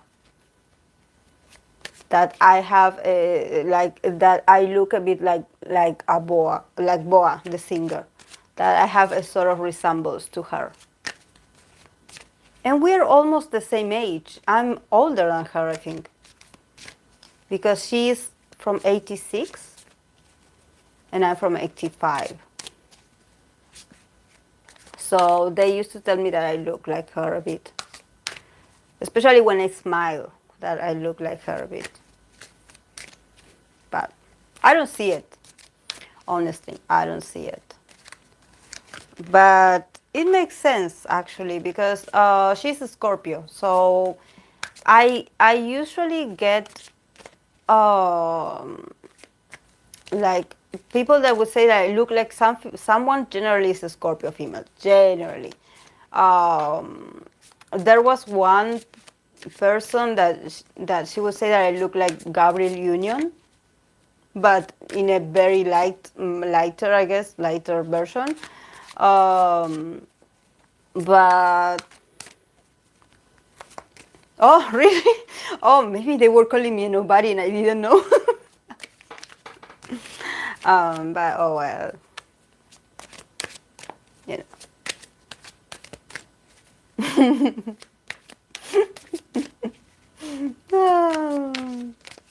But I think, why I think that they started comparing me to her, because that was that award season that she had these these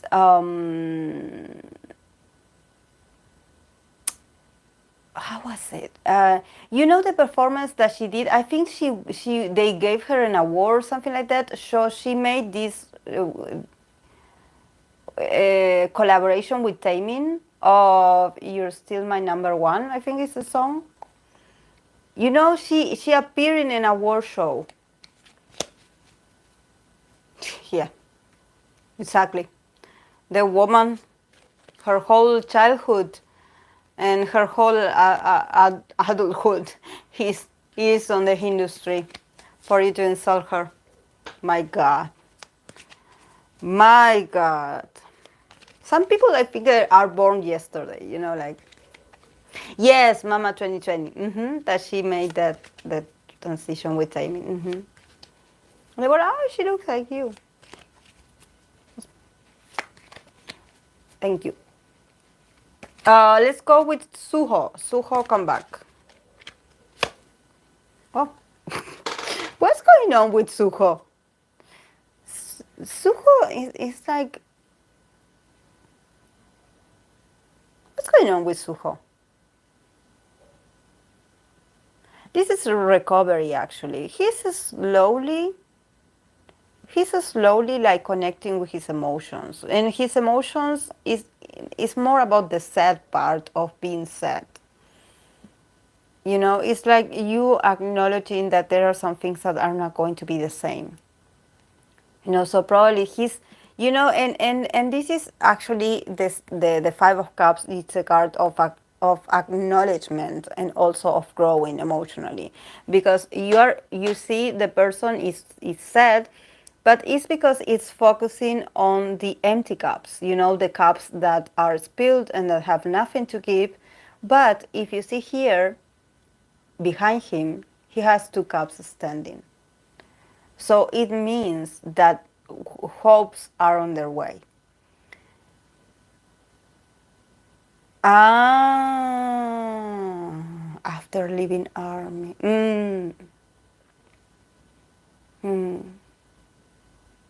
Yes. There's a bit of uncertainty emotionally. And like you said, probably he's still adjusting himself emotionally to the experience of coming back. So there's this sense of the things I left behind. He's not the same person. That experience changed him. He probably made good connections in there. He probably made connections and made friendships in there. So somehow he discovered a new way of life or a new way of living the connections. So the feelings, and so somehow living that is like, oh, I think that it amazes him too, probably he was like, oh, I'm not going to like that place or something. Yes, he is like comparing, what, I think that he was able to adapt really well to the military. Because of the structure, he's a guy that is very ordered in his methods, so somehow the military was like, like being a trainee or being part of, when you are part of a group that you do have to adapt to certain things. So he didn't have a problem actually, and he could probably make good connections. So he's thinking like, oh, I lost this, but he still has the opportunity. He still has a lot of opportunities for him. They are waiting for him. It's going to be different, yes. It's not going to be the same. He's not going to be able to go back to this, yes. But nobody died. Like you still have these cups.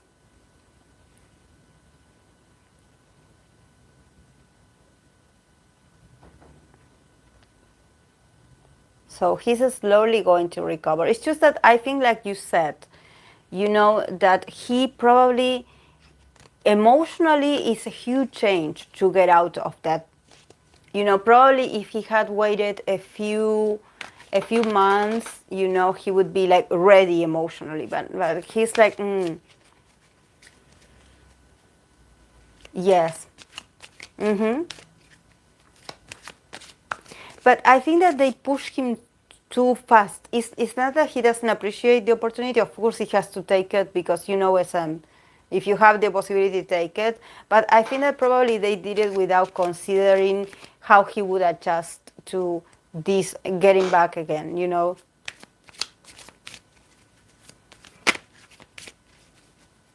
He's feeling emotional actually, so maybe the military has changed him in a profound way. I don't think that, because a lot of people fear their idols going to the military, and I think that for him it wasn't that way. It wasn't their experience. For him it was very revealing for his person, for himself. He learned a lot of things. So now he has to go back to a different reality that, yes, you come back to a reality that also is known to you, but at the same time you're not coming back as the same person. So probably, yes, they made a man. He connected with manhood. That's why sometimes for idols it's not easy to do the transition to the military, because some of them, they are not, it's not that they are not men, it's just that they are not allowed to do men things, yes, they work out, everything, but they have to, even take care of their nails, don't break your nails, don't get tan, take care of your face, like please don't get hurt, there's this level of, no, you cannot do this, you have to take care of yourself, do diet, do here, so there's this sense of, yes, I'm a man, but I have to take care of myself because of the idol condition. So, and the military is all different. It's all like, okay, what can you do with your body? What can you do with your stamina? What can you do with that? It's a it's not, I wouldn't say it's a tough place, but it's very rough to, and I think that we all would feel that way if we were taken out of the comfortableness of our places or our bedrooms or our houses, and we will go to a military that is very different. Yes, but he's a workaholic. He is a moon in Capricorn. We will not see him complain. Okay, last one for Onu. Come back. Didn't this card? Didn't this card? Didn't this card already? I pulled this card for Onu before. Didn't I? It was another deck. I have to go back to other lives. But yes, he is connecting with his intuitive side. This guy is very intuitive. I don't know what happened in prior years that he never was able to connect with his intuition, but I think that now he is. And he's using it for his art. But he's still protecting himself. I think that yes, he's healing, but he is like protecting himself. I think that there's always going to be a mystery about him. That there's going to be a part of him that he will not be showing to others. Because somehow he feels like it's healthier for him, to actually be like, so,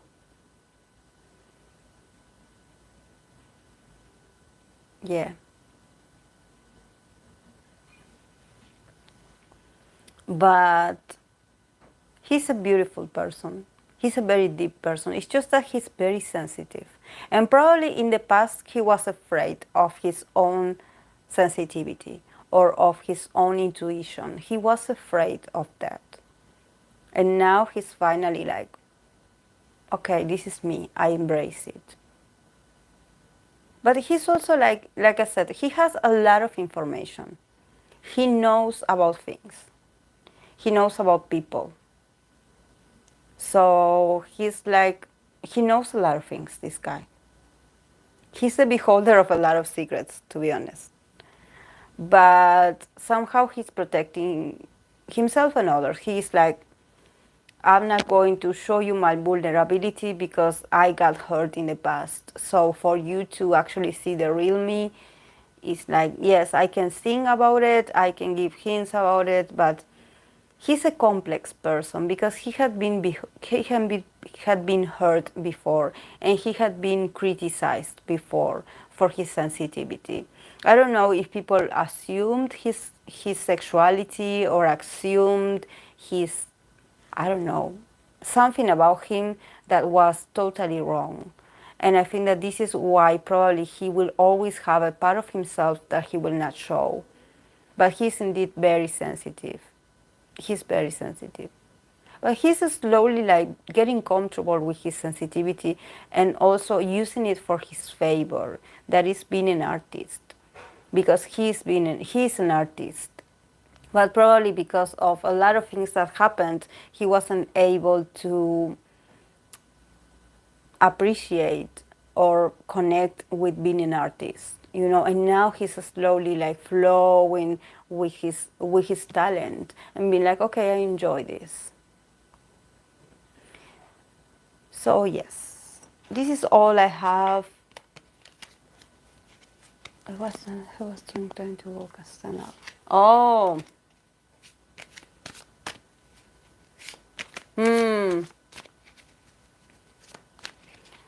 Yes. Yes, he feels misunderstood. He's a bit like overprotective of himself because he feels misunderstood. There's a lot of things like, and probably there's a lot of other things about that situation in particular that he could actually have said to defend himself, but he didn't say it because it involves other people. So it's like he seems like he got, like affected by that because he couldn't say his version. Like something else happened there, but he cannot say it because it involves other people. Mm. There's a lot of, but he feels like he's still waiting for someone to get their karma.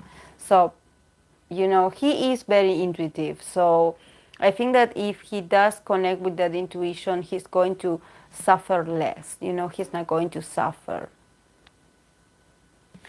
Okay, guys, I'm going to go because I have to cook and you have to move on with your lives. So thank you so much, guys, for being here after all these hours. And yes, during the week, I will still be continuing with the Aries season, with the Aries star readings. But if you do have other recommendations, of course, that I will try to mix a bit so I don't get too bored with the same, um, you know, with the same series. So, yes, guys. Bye. Thank you so much for being here.